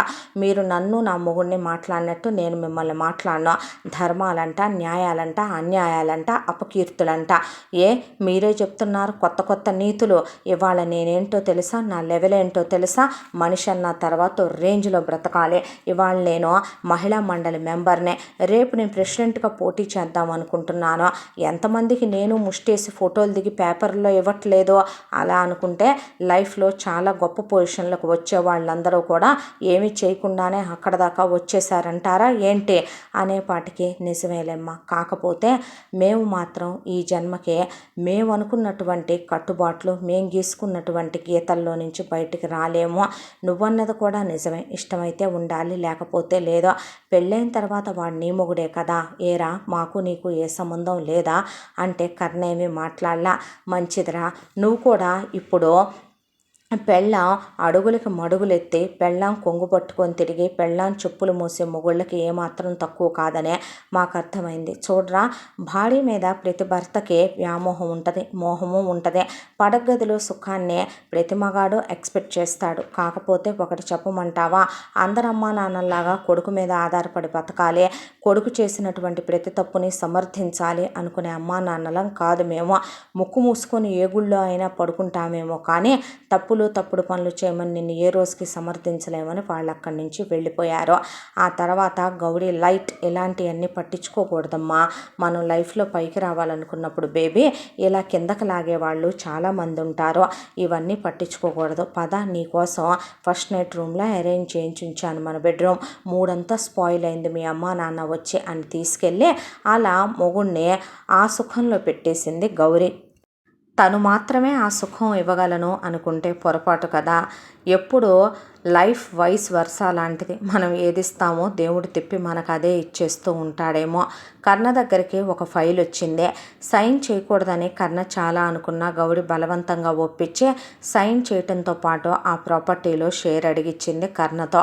వాళ్ళు షేర్ కూడా ఇస్తామన్నారు. దాంతో కర్ణని వెళ్ళి చూసొస్తూ ఉండు, ఎలా కడుతున్నారో ఏంటో వాళ్ళు, మనకు రావాల్సినవి కూడా ఉన్నాయి కదా అందులో అనేసరికి ఒకరోజు కర్ణ చూడటానికని వెళ్ళాడు అక్కడికి. అయితే అసలు ఆ కన్స్ట్రక్షన్ అంతా చేయిస్తున్నటువంటి అక్కడే ఉన్న ఎండి వీచిక అక్కడికి వచ్చిన కర్ణని చూసి చూడటంతోనే కర్ణని చూసి తన మనసు పారేసుకుంది. చూడటానికి కర్ణ చాలా అందంగా ఉంటాడు. కర్ణని చూడగానే స్మార్ట్ అనుకొని అక్కడే ఉన్నటువంటి తన పిఏని ఏంటి తన డీటెయిల్స్ అని అడిగితే, మ్యామ్ అతను వచ్చింది పల్లెటూరు నుంచి, అతని అమ్మ నాన్నలు ఇది, వాళ్ళ ఫ్యామిలీ ఇది. అయితే అతను ఇక్కడికి వచ్చిన తర్వాత గవర్నమెంట్ జాబ్ రాసుకుని సెలెక్ట్ అయ్యాక క్వార్టర్స్ ఇచ్చారు. చాలా స్ట్రిక్ట్గా ఉండేవాడు. తర్వాత ఈ అమ్మాయి అతని వైఫ్ అని ఫోన్లో గౌరీ ఫోటో చూపించారు. బిలో యావరేజ్ అంది వీచిక. అవును మేడం, అయితే ఈ అమ్మాయినిచ్చి పెళ్లి చేసేంత వరకు కూడా అతను చాలా కరెక్ట్గా హానెస్ట్గా ఉండేవాడు. ఆ తర్వాత ఆ అమ్మాయి అతన్ని చేంజ్ చేసుకుంటూ వచ్చిందే. అసలు ఇంతవరకు ₹1 కూడా ఆశించని మనిషి. మన ఫైల్స్ అంతకుముందు అతని దగ్గరికి చాలాసార్లు వెళ్ళినా రిజెక్ట్ చేసిన మనిషి. అలాంటిది అతని వైఫ్ దగ్గరికి వెళితే ఏదైనా సరే పని పూర్తి చేయించి పంపించుద్దే. నిజం చెప్పాలంటే గనక, ఓపెన్గా చెప్పాలంటే ఒక వ్యాంప్ టైప్ అతని వైఫ్ అని చెప్పుకొచ్చాడు ఆ పక్కనే ఉన్న పిఏ. రియల్లీ అంది వీచిక. అవును మేడం, సార్కి కొంచెం ఆధ్యాస ఎక్కువంట. దాంతో ఆవిడ అతనికి ఆ విందు భోజనాన్ని ఇచ్చి పని పూర్తి చేయించుద్దనేది చాలా పెద్ద టాక్ అండి అని చెప్పుకొచ్చాడు వీచిక పక్కనున్న పిఏ. దాంతో ఓహో అనేసి వీచిక వెళ్ళి కర్ణని హాయ్ అని పలకరించింది. పలకరిస్తే హాయ్ అండి అన్న తర్వాత మాట్లాడేటటువంటి కర్ణ 10 మాటల్లో 8 మాటలు గౌరీ గురించే. నా వైఫ్కి ఇలా ఉంటే నచ్చుద్ది, అలా ఉంటే నచ్చుద్ది, నా వైఫ్కి ఇలా కావాలి, అలా కావాలి, నా వైఫ్కి అదంటే ఇష్టం, ఇదంటే ఇష్టం అని మాట్లాడుతుంటే ఓహో రియల్లీ అని మాట్లాడి, మనిద్దరం కలిసి వర్క్ చేద్దాం కదా, మీకు ఎలా కావాలో అలా మీరు కలిసే మాతో కలిసి పని చేస్తూ చేయించుకుందరు కానీ ఓకే అంటే రియల్లీ అన్నాడు కర్ణ. మీరెటు గవర్నమెంట్ ఎంప్లాయీ కదండి, మీకు ఫ్రీ టైం ఎక్కువ కదా, వచ్చేయండి లంచ్కి అని గౌరీ నెక్స్ట్ డే ఇన్వైట్ చేసింది కర్ణనే. అలా లంచ్లో మొదలైన వాళ్ళ పరిచయం ఒక 6 నెలలు తిరిగేపాటికి చాలా గాఢమైన స్నేహబంధంగా మారిపోయింది. వీచిక కర్ణను ఒకరోజు ఇంటికి తీసుకెళ్తే, ఇంత పెద్ద ఇంట్లో మీరొక్కరే ఉంటారా అన్నాడు. అమ్మ నాన్న వేరే సిటీలో ఉంటారు, డాడీ కూడా బిల్డరే, ఆయన కాంట్రాక్టర్, ఎప్పుడు బిజీగా ఉంటారు. నా బ్రదర్స్ ఇద్దరు కూడాను డాడీతో పాటు అక్కడే వర్క్ చేస్తూ వాళ్ళు బిజినెస్లో బిజీ. నాకు ఎవరి మీద డిపెండెంట్గా ఉండటం ఇష్టం ఉండదు, ఇండిపెండెంట్గా ఉండాలనే ఎంబీఏ చేసి ఈ సెక్టార్లోకి వచ్చాను అని చెప్పింది వీచిక. రియల్లీ ప్రౌడ్ ఆఫ్ యూ అన్నాడు కర్ణ. అన్న తర్వాత నిజం చెప్పాలంటే వీచిక కాలి గోటికి కూడా గౌరీ సరిపోదు, అంత అందంగా ఉంటుంది వీచిక. ముట్టుకుంటే మాసిపోయే పాలరాతి శిల్పంలా ఉంటుంది. దానికి తోడు 24 గంటల సమయంలో 8 గంటలు నిద్రకపోను, 10 గంటల సేపు బ్యూటీ పార్లర్లో ఉంటే మిగతా టైం వర్క్లో ఉంటుంది. వీచికను చూసిన ఏ మగాడైనా సరే కళ్ళు మూసుకొని వీచిక బిజినెస్లో వీచిక చెప్పింది విని తీరాల్సిందే. మాట్లాడే తీరు కట్టిపడేసే విధంగా ఉంటాయి. ఆకర్షణీయమైన ఆమె చూపు, ఆమె శరీర సౌష్ఠవం ఎలాంటి వాళ్ళనైనా కన్ను తిప్పుకోలేదు. అయితే కావాలని వీచిక కూర్చొని మాట్లాడుతూ తన మీద భోంచేస్తూ ఉండగా అనుకోకుండా గ్రేవీ వలకబోసుకుంది. వెళ్ళి స్నానం చేసి పల్చటి స్లీవ్లెస్ సాటిన్ నైటీ వేసుకొచ్చింది. కర్ణ ఐఎమ్ సారీ అని వెళ్ళబోతుంటే వెనక నుంచి కర్ణని గట్టిగా కౌగిలించుకుంది. ఏంటిదే అని అడిగితే, ఐ లవ్ యూ కర్ణ, నేను చూసిన మొదటి చూపులోనే నువ్వు నాకు చాలా చాలా నచ్చేసావు, కానీ నాకు పెళ్ళయింది, నాకు భార్య ఉంది, తప్పేంటి, లైఫ్ ఎప్పుడూ ఒకేలా ఉంటే బోరు కొట్టదా, అయినా నేను అక్కనేమి నీ నుంచి దూరం చేయాలనుకోవట్లేదు, తన స్థానం తందే, నా స్థానం నాదే, ఇదేమీ తప్పు కాదు, రమ్మనమని అలా కర్ణని తను లొంగ తీసుకుందనాలా, లేదంటే కర్ణకు కూడా వీచిక పట్ల ఉన్న ఆకర్షణ, వీచిక పట్ల ఉన్న ఇష్టం, వీచిక నచ్చటం, వీచిక మాటలకు అతను కట్టుబడిపోవటం అనాలా, ఇద్దరి మధ్య శారీరక సంబంధం, అక్రమ సంబంధం ఏర్పడింది. అలా కొన్ని నెలలు చాలా హ్యాపీగా గడిపేశారు. అయితే ఇప్పుడు వీచిక కర్ణని లంచాలు తీసుకొనివ్వట్లేదో, పార్ట్నర్ని చేసేసిందే. దాంతో కర్ణకి ఇప్పుడు తను వర్క్ చేస్తున్న సైడ్ అతని మీద ఏ రిమార్కు లేదో, చాలా ప్రశాంతంగా వర్క్ చేసుకోగలుగుతున్నాడు. నిజం చెప్పాలంటే వీచికతో కలిసి ట్రిప్పులకు వెళుతున్నాడు, డిన్నర్లకు వెళుతున్నాడు, లంచ్కి వెళుతున్నాడు, స్వర్గ సుఖాలు అనుభవిస్తున్నాడు. గౌరీ ఇవ్వలేనటువంటి సుఖాన్ని కూడా వీచిక అతనికి ఇవ్వటంతో ఏదో అద్భుతమైన ఒక లోకంలో, దేవలోకంలో ఉండాల్సినటువంటి అప్సరసల్లో ఒకటి భూమి మీదకి వచ్చే తనకి తన అందాలతో విందు ఇస్తున్నట్టుగానే ఫీల్ అయ్యేవాడు కర్ణ. దానికి తోడు కర్ణ వీచికని ప్రాణం కన్నా ఎక్కువగా ప్రేమించడం మొదలుపెట్టాడు. వీచికకి కర్ణ అంటే చాలా ఇష్టం.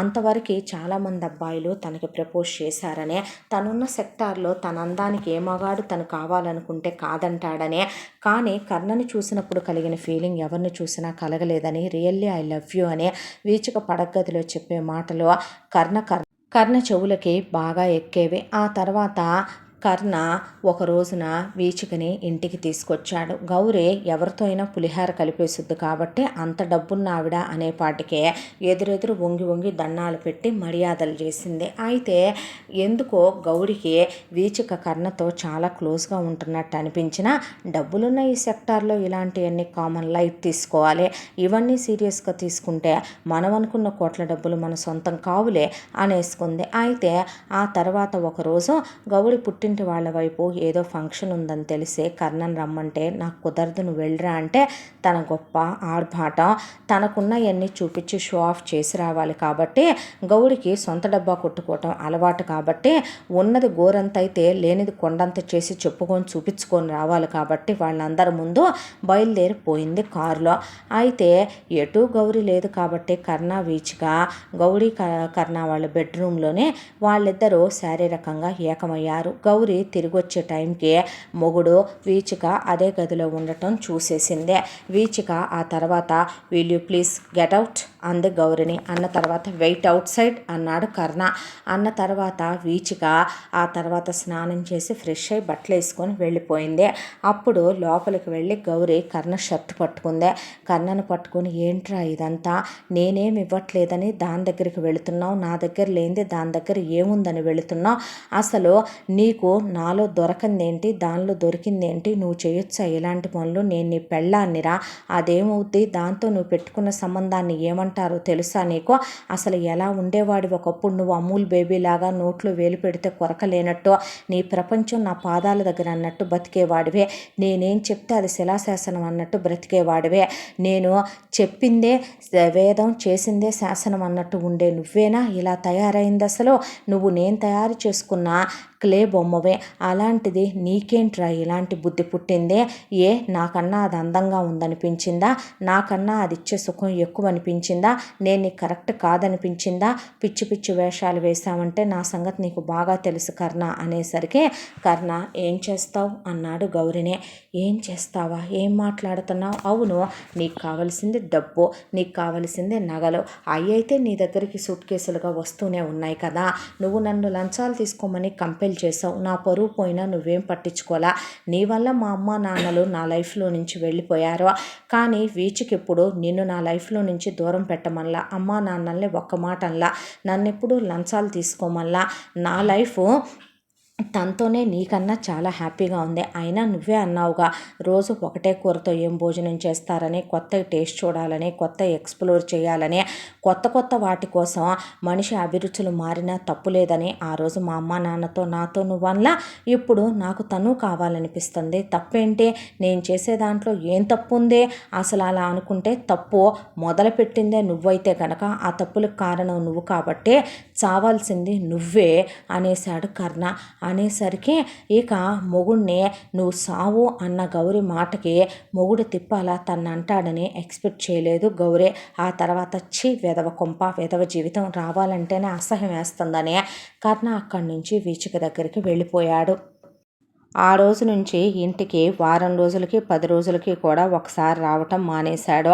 ఒకవేళ బీచ్కి పంపించినా వచ్చిన తర్వాత కూడా గౌరి ఒంటి మీద చెయ్యట్లేదు. ఇద్దరికి వాదనలకి గొడవలకి గోలలకి టైం సరిపోతుంది.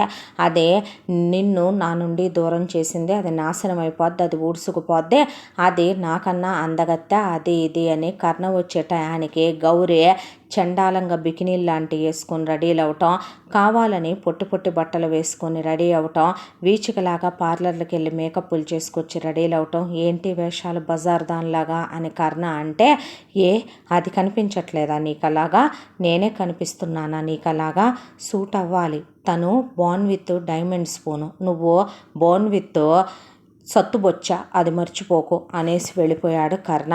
ఆ తర్వాత వీచిక ఒకరోజు కర్ణతో చాలా క్లోజ్గా ఉంది తన ఇంట్లో. చివరికి మొగుడిని చూసుకోవాలన్నా కూడా గౌరీ వీచిక ఇంటికి వెళ్లాల్సి వచ్చింది. దాంతో కర్ణ మీద ఆ రోజు చాలా మనసుపోయింది. ఆ రోజు వాళ్ళ పెళ్లి రోజు, కలిసి గుడికి వెళదాం కదా, ఇద్దరం కలిసి డిన్నర్ చేద్దాం కదా, ఈ రాత్రంతా హ్యాపీగా గడుపుదాం కదా అని కర్ణ అన్న మాటలన్నీ చెవుల్లో మోగి వెతుక్కుంటూ అలా వీచిక ఇంటి దగ్గరికి వెళ్ళింది గౌరీ. అయితే మేడం సార్ వైఫ్ అంట వచ్చారు అంటే వెయిట్ చేయమను వెయిటింగ్ హాల్లో అని చెప్పింది వీచిక. ఆ తర్వాత ఏంటక్క ఇలా వచ్చావంటే నా మొగుడి కోసం అంది గౌరీ. అవునా, మేమిద్దరం బెడ్రూమ్లో చాలా బిజీగా ఉన్నాం, ఏమనుకోవద్దు, కాసేపు వెయిట్ చేయవా, ఆయన అటు ఇటు కాకుండా రాలేరు కదా, తర్వాత తీసుకొని వస్తాను అని చెప్తే నరాలు నలిగిపోయినాయి గౌరికి. ప్రతి క్షణం మనిషి ఆవేశాన్ని అలా ఉగ్గపట్టుకొని కూర్చుంది. గంట, 2 గంటలు, 3 గంటలు, 5 గంటల తర్వాత అరెరెరెరే బయటకు వచ్చారు కర్ణ వీచిక.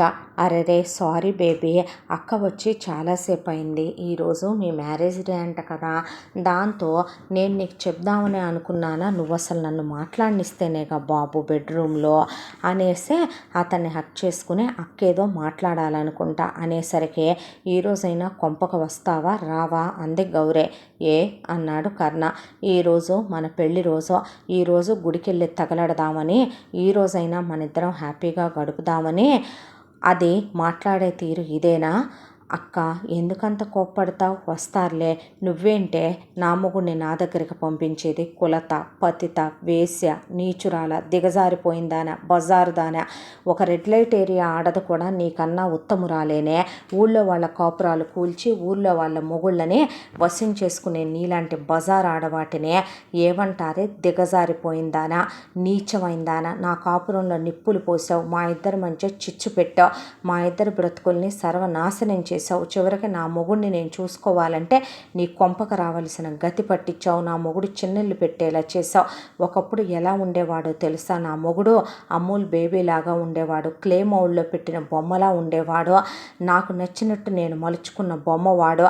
అలాంటిదే తప్పేముందక్క, అంతకుముందు అత్తామామలకు నచ్చినట్టు వాళ్ళు పెంచారని నీకు నచ్చినట్టు నువ్వు పెంచావు, తర్వాత నాకు నచ్చినట్టు నేను ఆయన్ని మార్చుకున్నాను, అయినా ఆయన ఏం తప్పు చేస్తున్నారో, మేము మాట్లాడుకునే 100 మాటల్లో 2 మాటలు నీ గురించే ఉంటాయి, ఆయనేమి నిన్ను వదిలేయాలనుకోలేదే, ఆయనేమి నిన్ను వదిలేసి నాతోనే ఉండిపోవాలనుకోలేదే, వస్తున్నారుగా 15 రోజులకోసారి, నెలకోసారి, ఆయన వచ్చినప్పుడు నీతో క్లోజ్గా ఉందామని వస్తారు, కానీ నువ్వు గొడవ పెట్టుకొని నువ్వు తగాదాలు పెట్టుకొని ఆయన్ని గెంటేస్తే దానికి ఆయన ఏం చేస్తారో, అయినా నీకు కావలసిన లగ్జరీలన్నీ నీకున్నాయి కదక్క, నీకు కావలసిన డబ్బు సూట్ కేసుల్లో అందుతుంది, నగలున్నాయి, కార్లున్నాయి, పనివాళ్ళు ఉన్నారు, బంగ్లాలున్నాయి, సెంట్రలైజ్ చేసి నీకు కావలసిన ఏం తక్కువ వచ్చిందని, ఏం లేదని నీ లైఫ్లో చెప్పు. నా మొగుడిని నువ్వు వశీకరణం చేసి నా నుండి దూరం చేసావు. వశీకరణాల గురించి, వశాలు చేసుకోవటాల గురించి నువ్వు మాట్లాడకూడదు లెక్క, నువ్వు నన్ను కొలత అన్నావు. నువ్వెంత మహాపతివ్రతవంటే పక్కన వాళ్ళ మొగుళ్ళతో పోల్చి మొగుళ్ళని దిగజార్చి మాట్లాడే ఆడవాటిని క్యారెక్టర్లెస్ అంటారా, చీప్ క్యారెక్టర్ అంటారా, దిగజారిపోయినాయి అంటారా. అసలు నాకు ఒక డౌటు, ఈయన్నే తలుచుకుంటూ ఈయనతో కాపురం చేసావా, నీ ఫ్రెండ్ హిమజ మొగుడు అరవిందం తలుచుకుంటూ ఆయనతో కాపురం చేసావా? కన్ఫర్మేగా కర్ణనే తలుచుకుంటూ చేసావుగా. కర్ణని నేను ప్రేమించాను, నీలాగా డబ్బు కోసం చేసుకోవటానికి. నేను లో క్లాస్ దాన్ని కాదు, కేరా ప్లాట్ఫామ్ ఫుట్పాత్ కాదు నీలాగా నేనక్క. ఇంకో విషయం తెలుసా, ఓపెన్గా చెప్తున్నాను. కర్ణకి నా మీద ఉంది ప్రేమ, నాకు తన మీద ఉంది ప్రేమ. తన నుంచి నేను ప్రేమ తప్ప ఏమీ ఎక్స్పెక్ట్ చేయట్లేదు. నో ఎక్స్పెక్టేషన్స్ రిలేషన్షిప్ మాదే. నీలాగా మొగుడు వాళ్ళ దగ్గర చేయి చాచి లంచాలు తీసుకోవాలి, మొగుడు ఏమైతే నాకెందుకో, మొగుడు ఎక్కడ ఎంత పట్టుకొస్తే నాకెందుకు, నేను హ్యాపీగా ఉంటే చాలనుకునే ఆడదాన్ని కాదు నేను.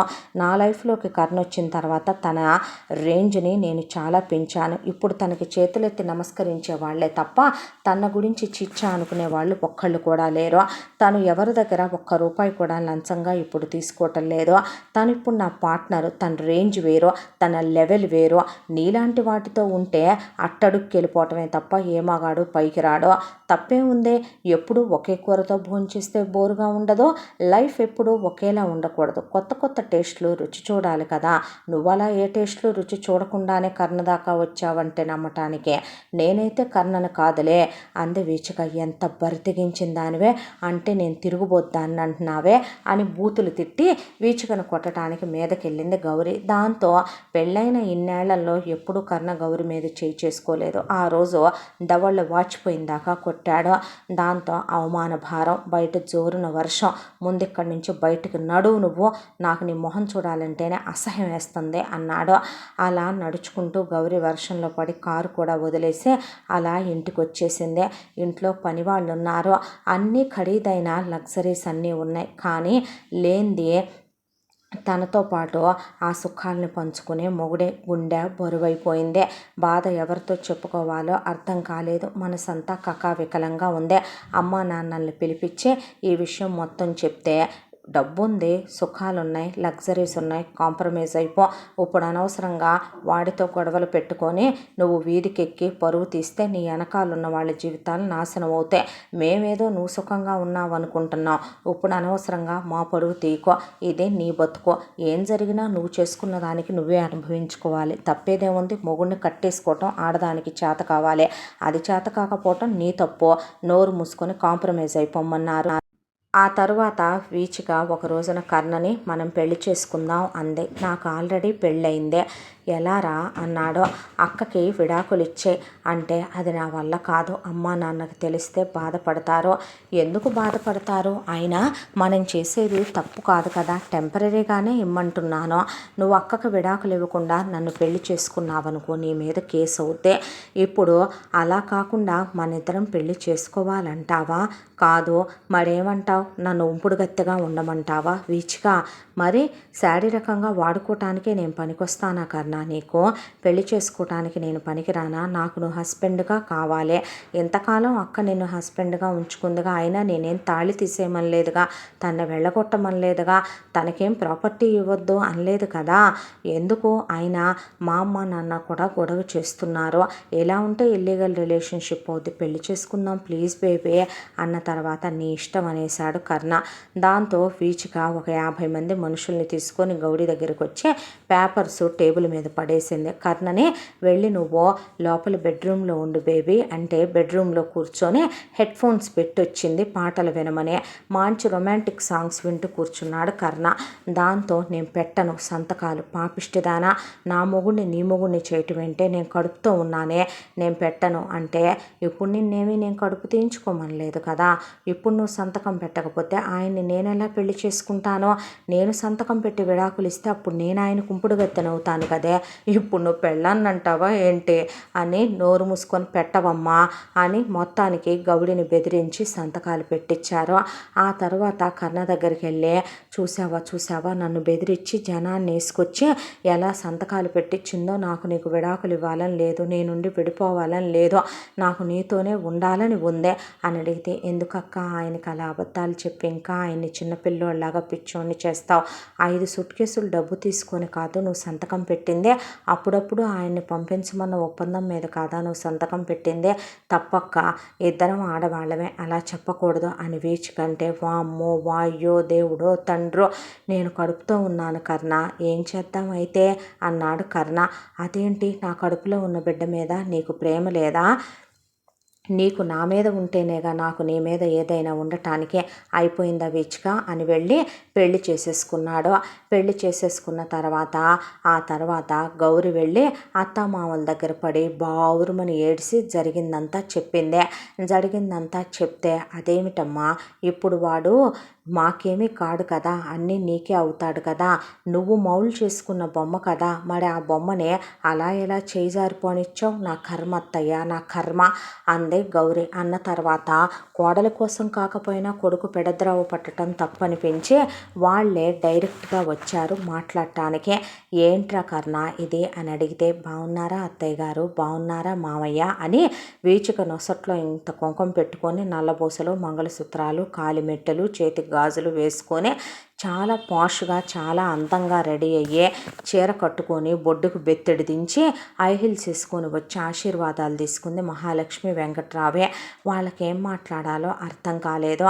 అయినా ఏంటత్తయ్య గారు మీరు ఆయన నిలదీయటం, ఒక విషయం చెప్పండి, ఎవరికైనా సరే జీవితంలో సంతోషంగా బ్రతికే అర్హత హక్కు లేదంటారా? మీరు ఆయనకి గౌరినిచ్చి పెళ్లి చేసి తప్పు చేశారని నేనంటే మీరు భరించగలరా చెప్పండి. కానీ నేను పెద్దల్ని ఎదిరించి అమ్మాయిని కాదో, ఆయన నుంచి నేనేమీ ఎక్స్పెక్ట్ చేయట్లేదండి, ఆయన్ని ప్రాణంలా ప్రేమించాను.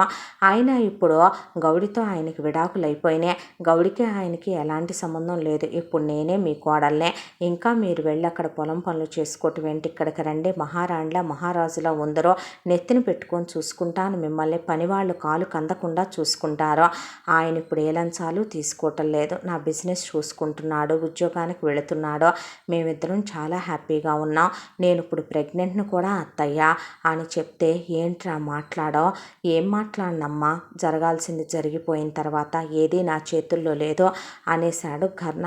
దాంతో మహాలక్ష్మి వెంకట్రావుకి ఏం మాట్లాడాలో అర్థం కాక వాళ్ళు వెనక్కి తిరిగి వచ్చేస్తుంటే, అదేంటత్తయ్య అలా మాట్లాడకుండా వస్తున్నారు, నువ్వే అన్నావుగా పెళ్ళయిందాకే మా కొడుకు, పెళ్ళయ్యాక నీ మొగుడని, నీ మొగుడు మేము చెప్తే వినే స్టేజ్లో ఉన్నాడా ఇప్పుడు, వాడు హద్దు మీరి హద్దు దాటిపోయేలా నువ్వే చేసుకున్నావు, ఇంకా ఏం మాట్లాడగలం మేము, లీగల్గా ఇప్పుడు ఆ అమ్మాయిగా వాడి వైఫ్, నువ్వు వాడికి ఏమీ కావుగా, నువ్వే విడాకుల కాగితాల మీద సంతకాలు పెట్టుకున్నాక మేమేం మాట్లాడతాం, సంతకాలు పెట్టే ముందు కూడా నీకు మేము గుర్తు రాలేదు చూడమ్మా, నీ అంత గొప్ప ఆడదాన్ని నేను ఇంతవరకు ఎక్కడా చూడలా, మీరన్నా నాతో ఉండండి అత్తయ్య, ఇంత పెద్ద కొంపలో నేను ఉండలేకపోతున్నాను, నేను కడుపుతో ఉన్నాను, వద్దమ్మా, ఇది పాపాలతో కట్టిన కోట, దీంట్లో మేము ఉండలేం, మాకైనా ప్రశాంతతను ప్రసాదించని వెళ్ళిపోయారు.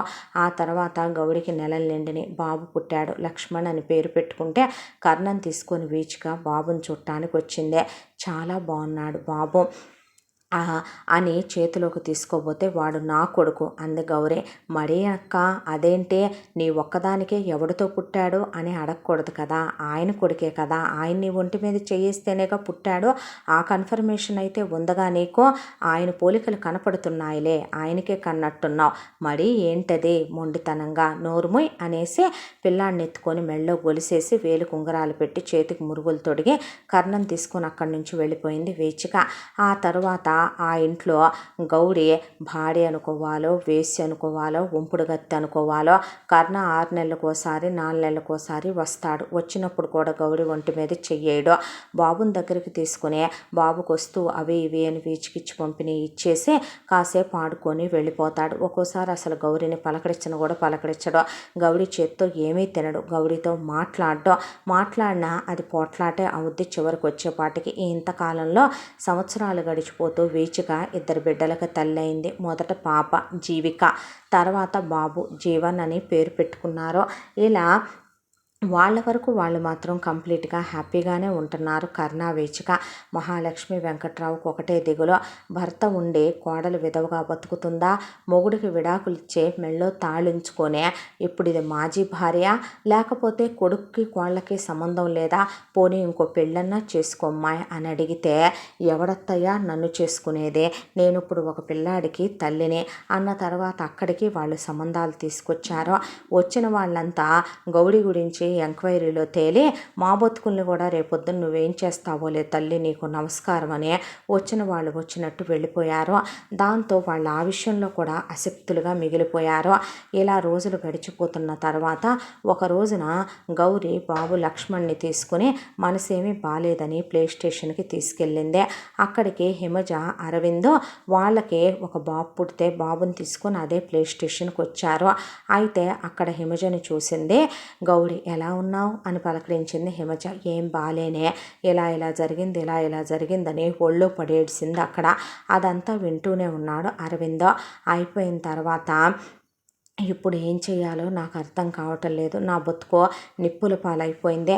నీ జీవితంలా నా జీవితం ఉండాలనుకున్నాను, అష్టైశ్వర్యాలు అనుభవించాలనుకున్నాను. కానీ అంత దాంట్లో ఎందుకే హిమ, ఒకటి మర్చిపోయాను. నువ్వు నీ మొగుడిని కొంగు కట్టుకున్నట్టు నా మొగుడిని నేను కట్టుకోవాలని, ఎవరిని ఎక్కడుంచాలో అక్కడ ఉంచాలని, ఎంతలో ఉంచాలో అంతలో ఉంచాలని, నీ మొగుడిని నువ్వు ఆకట్టుకొని గిరిగీసే నీ చుట్టూ తిప్పుకుంటున్నట్టు నేను తిప్పుకోవాలని ఎందుకు నేను ఊహించలేదో.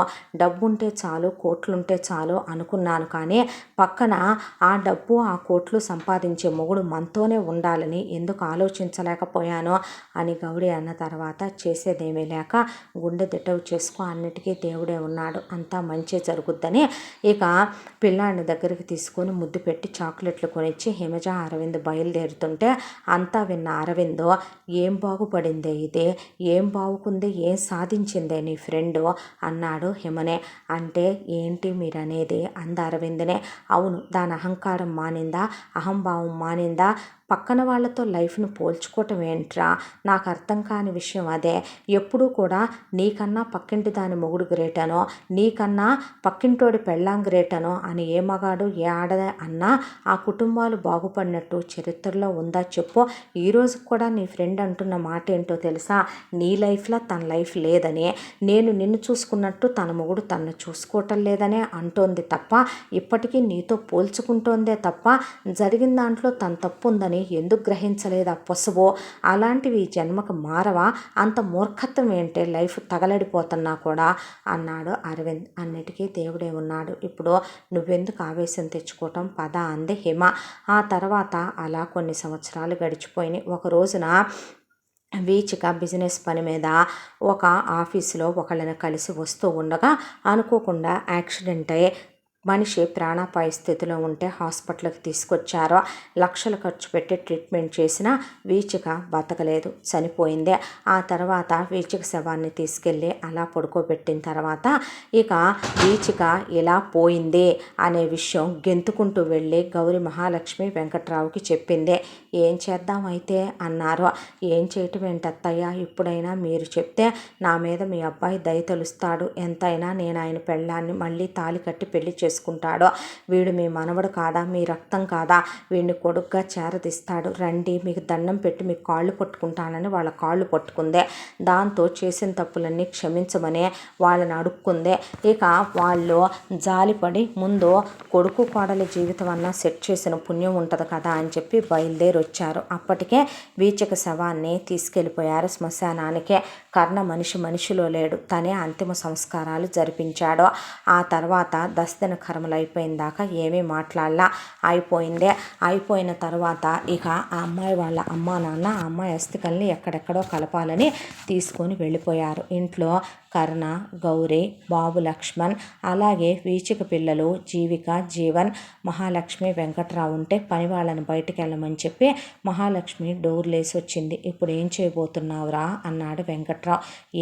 ఏమీ అర్థం కావటం లేదు నాన్న, ఇలా జరుగుద్దని కల్లో కూడా ఊహించలా. తను నన్ను వదిలి వెళ్ళిపోయి నా జీవితాన్ని చీకటి చేసేస్తుందని, నాకు దేవుడు ఇంత అన్యాయం చేస్తాడని అనుకోలేదంటే మహాలక్ష్మి వెంకట్రావు పడేసి తుక్కు కొట్టి వదిలిపెట్టారు కర్ణని. ఎందుకే నన్ను కొడుతున్నావు, ఎందుకు నాన్న అన్నాడు. ఇంత జరిగినా కర్ణకు అమ్మా నాన్నలంటే ప్రాణం, వాళ్ళంటే ఇష్టం, వాళ్ళంటే గౌరవం, వాళ్ళంటే ఎక్కడ లేనటువంటి అభిమానాలు ఉంటాయి. అంత దాంట్లో కూడా వీచిక తను వెళ్ళి మహాలక్ష్మి వెంకట్రావుని చూసొస్తూనే ఉండేవాళ్ళు, రోజు ఫోన్ చేస్తూనే ఉండేవాడు. ఇంతకాలంలో అమ్మా నాన్నలు మాత్రం కర్ణ ఏ రోజు విస్మరించింది లేదో. నువ్వు ఏంట్రా అన్యాయం చేశాడు దేవుడంట, మరి నువ్వు దీన్నెందుకు చేసుకున్నావురా, వీడినెందుకు కన్నావురా, మరి నువ్వు దీనికి అన్యాయం చేయలేదా, మరి వీడికి తండ్రి ప్రేమ ఇవ్వకుండా నువ్వు అన్యాయం చేయటం లేదా, ఆ అమ్మాయి ఇది నీ జీవితంలో ఉందని తెలిసి కూడా ఆ అమ్మాయి వచ్చి దీని బతుకు అన్యాయం చేయలేదా, ఆ అమ్మాయి చేసింది తప్పు కాదా, చచ్చిపోయింది కాబట్టి ఏమీ అనలేకపోతున్నాం కానీ మేము అన్నారు మహాలక్ష్మి వెంకట్రావు. ఆపండమ్మా, ఎందుకు పోయిన వాళ్ళ గురించి అనవసరంగా నోరు పారేసుకుంటున్నారు, మీరు కూడా అందరిలాగా దీనివైపు వకాలత్తు పుచ్చుకుంటున్నారు. ఇదెంత దిగజారిపోయిన ఆడదో మీకేం తెలుసమ్మా, దీని గురించే మీకేం తెలుసని మాట్లాడుతున్నారు అసలు మీరు, ఏం తెలిసే మీకు వీచిక గురించి, ఒక విషయం తెలుసా, వీచిక నా నుండి ఏమీ ఎక్స్పెక్ట్ చేయలేదమ్మా, ప్రేమ తప్ప.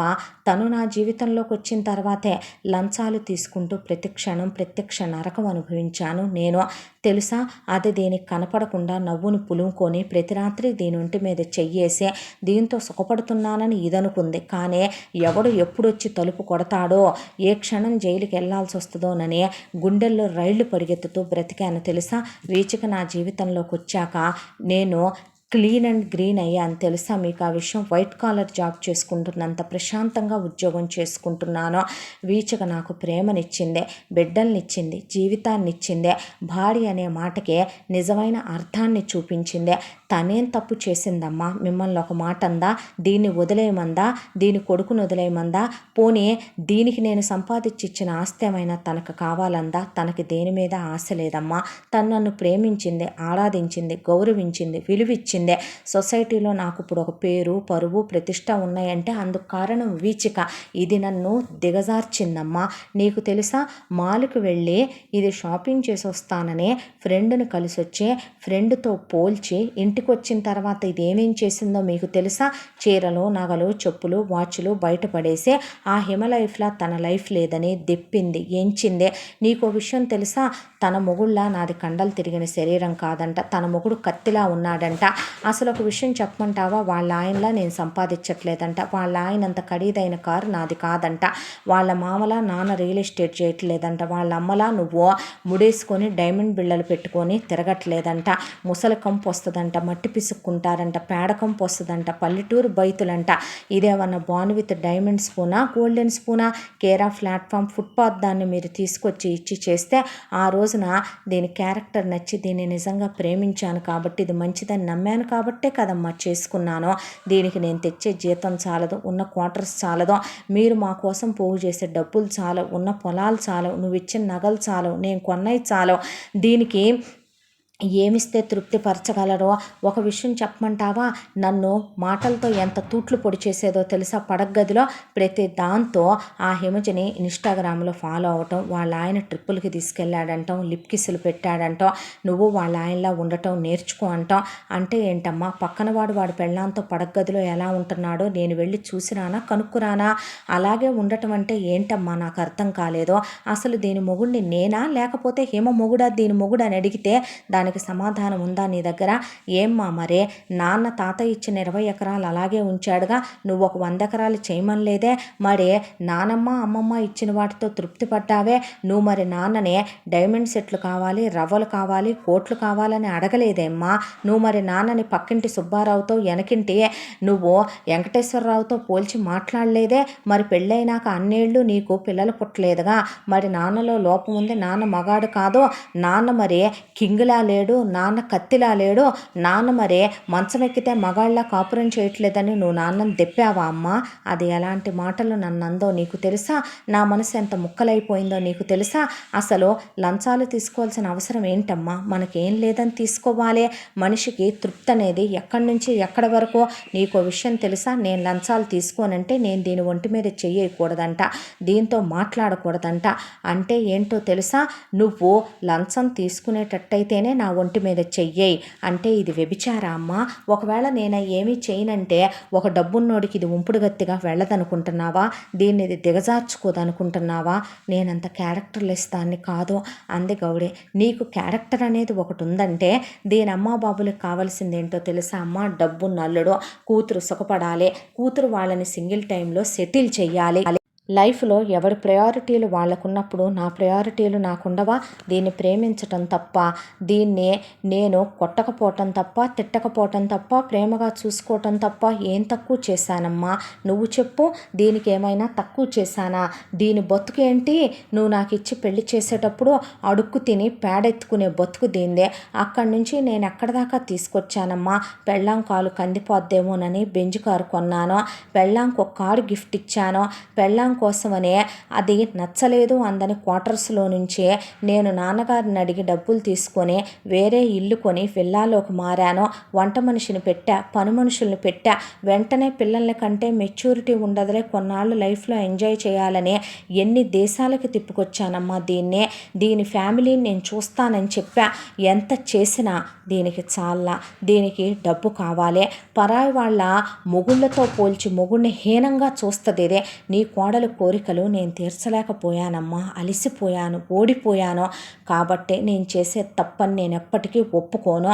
వీచికతో నేను చేసింది ఎప్పటికీ తప్పు కాదమ్మా అన్నాడు కర్ణ. వాళ్ళకి మాట్లాడటానికి మాటలు మిగల్లా. దాంతో ఇక ఏడుస్తూ కూర్చుండిపోయిన గౌరిని పిల్లాడి మొహం చూసైనా నన్ను క్షమించవా అని కాళ్ళు పట్టుకుంది కర్ణే. దాంతో మహాలక్ష్మి, వెంకట్రావు బాబు జరిగిందేదో జరిగిపోయింది నాన్న, తప్పైపోయింది అంటుంది కదయ్యా. వాడు నీ బిడ్డే, నీ రక్తమే కదరా, వాడికి కూడా నువ్వు తండ్రి ప్రేమని అందించాలి కదయ్యా. నువ్వు ఇలా అంటాం కరెక్ట్ కాదు కదయ్యా. పిల్లల్ని తీసుకొని ఫారెన్ వెళ్ళిపోదాం అనుకుంటున్నానమ్మా. మా బాబు కదో, నువ్వు అలా ఉండక ఇంకెప్పుడు అది అలా చెయ్యదురా. ఇక అది నిజంగా మారింది నాన్న, మళ్ళీ దాన్ని పెళ్లి చేసుకోరా. వాడితో నువ్వు ప్రేమగా ఉండరా? మరి వీళ్ళనేం చేయమంటావమ్మా? నేను చూసుకుంటాను వాళ్ళని. నువ్వెప్పటికీ వాళ్ళకి అమ్మవు కాలేవు. అమ్మ కన్నా ఎక్కువగా చూసుకుంటా, వాళ్ళమ్మ కన్నా ప్రేమగా చూసుకుంటా, గుండెల్లో పెట్టుకొని చూసుకుంటా. నా బిడ్డ మీద ప్రమాణం చేసి చెప్తున్నాను అంది గౌడి. మారానంటుందిగా అయ్యా అన్నాక నీ కాళ్ళు పట్టుకుంటావురా, నిన్ను కన్నందుకు ఏమీ అడగలేదయ్యా అనేపాటికే లేవండమ్మా, లేవండి నాన్న, మీ మాట నేను ఎప్పుడూ కాదన్నది లేదు అని మళ్ళీ గౌరిని రిజిస్టర్ మ్యారేజ్ చేసుకోవటానికి అత్తామామల్ని పిలిస్తే వాళ్ళకి చెప్పుకున్నాడు వీచిక వాళ్ళ అమ్మ నాన్నలకు కర్ణ. సరే బాబు, నీ ఇష్టం, చేసుకుంటే చేసుకున్నావు, కానీ వీచిక పేరు మీద ఉన్న ఆస్తంతా ఏం చేయమంటావు? తనైతే నీకే దక్కేలా రాసింది. వద్దండి, పిల్లలిద్దరి పేరు మీద పెట్టండి, నాకు పూచిక పుల్ల కూడా వద్దు, వాళ్ళు నా పంచ ప్రాణాలు అనేసేపాటికి గౌరి నిలువు గుడ్లేసుకొని చూసిందే. ఆ తర్వాత జీవిక జీవన్ని కూడా నేనే తీసుకెళ్ళిపోతానంటే సరే బాబు, మాకు అప్పుడప్పుడు పిల్లల్ని చూడాలనిపిస్తే మీ ఇష్టం, మీరు ఎప్పుడు కావాలంటే అప్పుడు రండి, ఎప్పుడు నాకు కబురు పెడితే అప్పుడు తీసుకొస్తానని చెప్పాడు. ఆ తర్వాత గౌడిని కర్ణ రిజిస్టర్ మ్యారేజ్ చేసుకున్నాడు.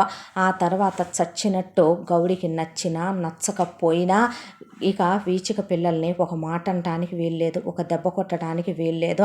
వాళ్ళతో తను ప్రేమగా ఉండాల్సిందే. తినండమ్మా, తాగండమ్మా, వెళ్ళి పడుకోండమ్మా అని చెప్పాల్సిందే. తన కొడుకుతో సమానంగా, నిజం చెప్పాలంటే తన కొడుకు కన్నా ఎక్కువగా చూడాల్సిందే. కర్ణ చాలా పెద్ద ఫోటో తీసుకొచ్చి వీచికది పెట్టి రోజు అక్కడ నిలబడి పువ్వులు పెట్టి దీపం వెలిగించి కన్నీళ్లు పెట్టుకునేవాడు.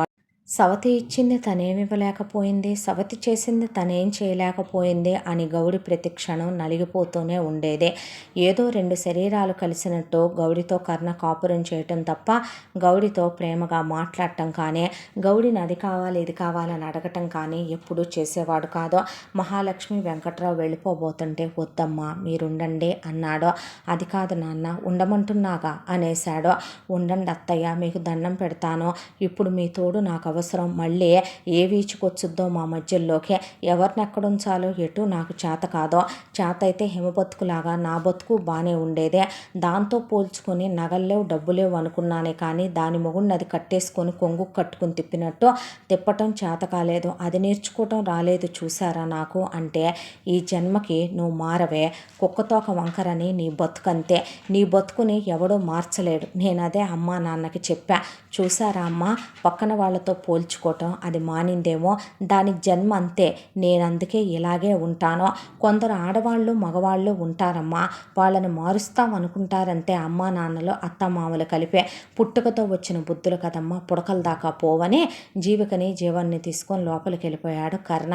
నా కొడుకు ఏం తప్పు చేశాడు చూసారా, నా కొడుకుతో అలా ఉండడు అనేసింది గౌరీ. అమ్మాయి ఏంటమ్మా ఇదంతా, నువ్వు ఇలాగే ఉండే కదమ్మా నీ బతుకు నిప్పులు పాలైందే, ఇంకా నువ్వు మారవా అని మహాలక్ష్మి వెంకట్రావు ఈసారి వాళ్ళు వెళ్తే వీళ్ళ బతుకులు ఏమవుతాయోనని అక్కడే ఉండిపోయి వాళ్ళు మాత్రం ముగ్గురు పిల్లల్ని దగ్గరికి తీసుకుని పిల్లలు ఎదిగే కొద్దీ జరిగిన తప్పొప్పుల్ని వాళ్ళకి చెప్పుకుంటూ నిజం చెప్పాలంటే కర్ణ చేసింది తప్పని, అలా చేయకూడదని, భార్య ఉండగా గౌడిలాగా ఏ భార్య అత్యాశకు పోకూడదని, అలా కోరికల మీద కోరికలు, ఆశల మీద ఆశలు, మనిషి ఎప్పుడైతే కనుక శృతి మించి పడతాడో, కోరికలే గుర్రాలైతే ఆశలకే రెక్కలొస్తే మనిషి బతుకు గౌడి బతుకులానే తయారవుద్దని, వీచిక పిల్లలకు కూడా వీచిక చేసింది తప్పని, అలా ఒక భార్యాభర్తలు ఉన్నప్పుడు వాళ్ళ మధ్యలోకి మనం వెళ్ళకూడదని ఇలా మంచి చెప్తూనే పెంచుకొచ్చారు వాళ్ళు. నిజం చెప్పాలంటే వీచిక పిల్లలు ఇద్దరూ కూడా గౌడితో ప్రేమగానే ఉండేవాళ్ళు, గౌడినే తల్లిలానే చూసుకునేవాళ్ళు. నానమ్మ తాతయ్య అంటూ మహాలక్ష్మి వెంకట్రావుతో బాగుండేవాళ్ళు. ఇక చేయగలిగింది ఏమీ లేక ఉన్న జీవితంతో అడ్జస్ట్ అయిపోతూ ఇప్పుడు తనేం మాట్లాడినా మారేది లేదు కాబట్టి కాంప్రమైజ్ అయిపోతూ బ్రతకటానికి అలవాటు పడిపోయింది గౌరీ. చేసుకున్న వాళ్ళకి చేసుకున్నంత మహదేవాని కొందరు బ్రతుకుల్ని ఎవరూ మార్చలేరు. ఇంతటితో ఈ కథ సమాప్తం. మళ్ళీ మరొక మంచి కథతో కలుసుకుందాం. తప్పకుండా మన ఛానల్ని లైక్ చేయండి, షేర్ చేయండి, సబ్స్క్రైబ్ చేయండి, బెల్ ఐకాన్ క్లిక్ చేసి ఆల్ అనే బటన్ని ప్రెస్ చేయడం మర్చిపోకండి. ఈ కథను మనకు అందించిన కథా రచయిత్రి జి యామిని శ్రీనివాస్ గారు. Thank you.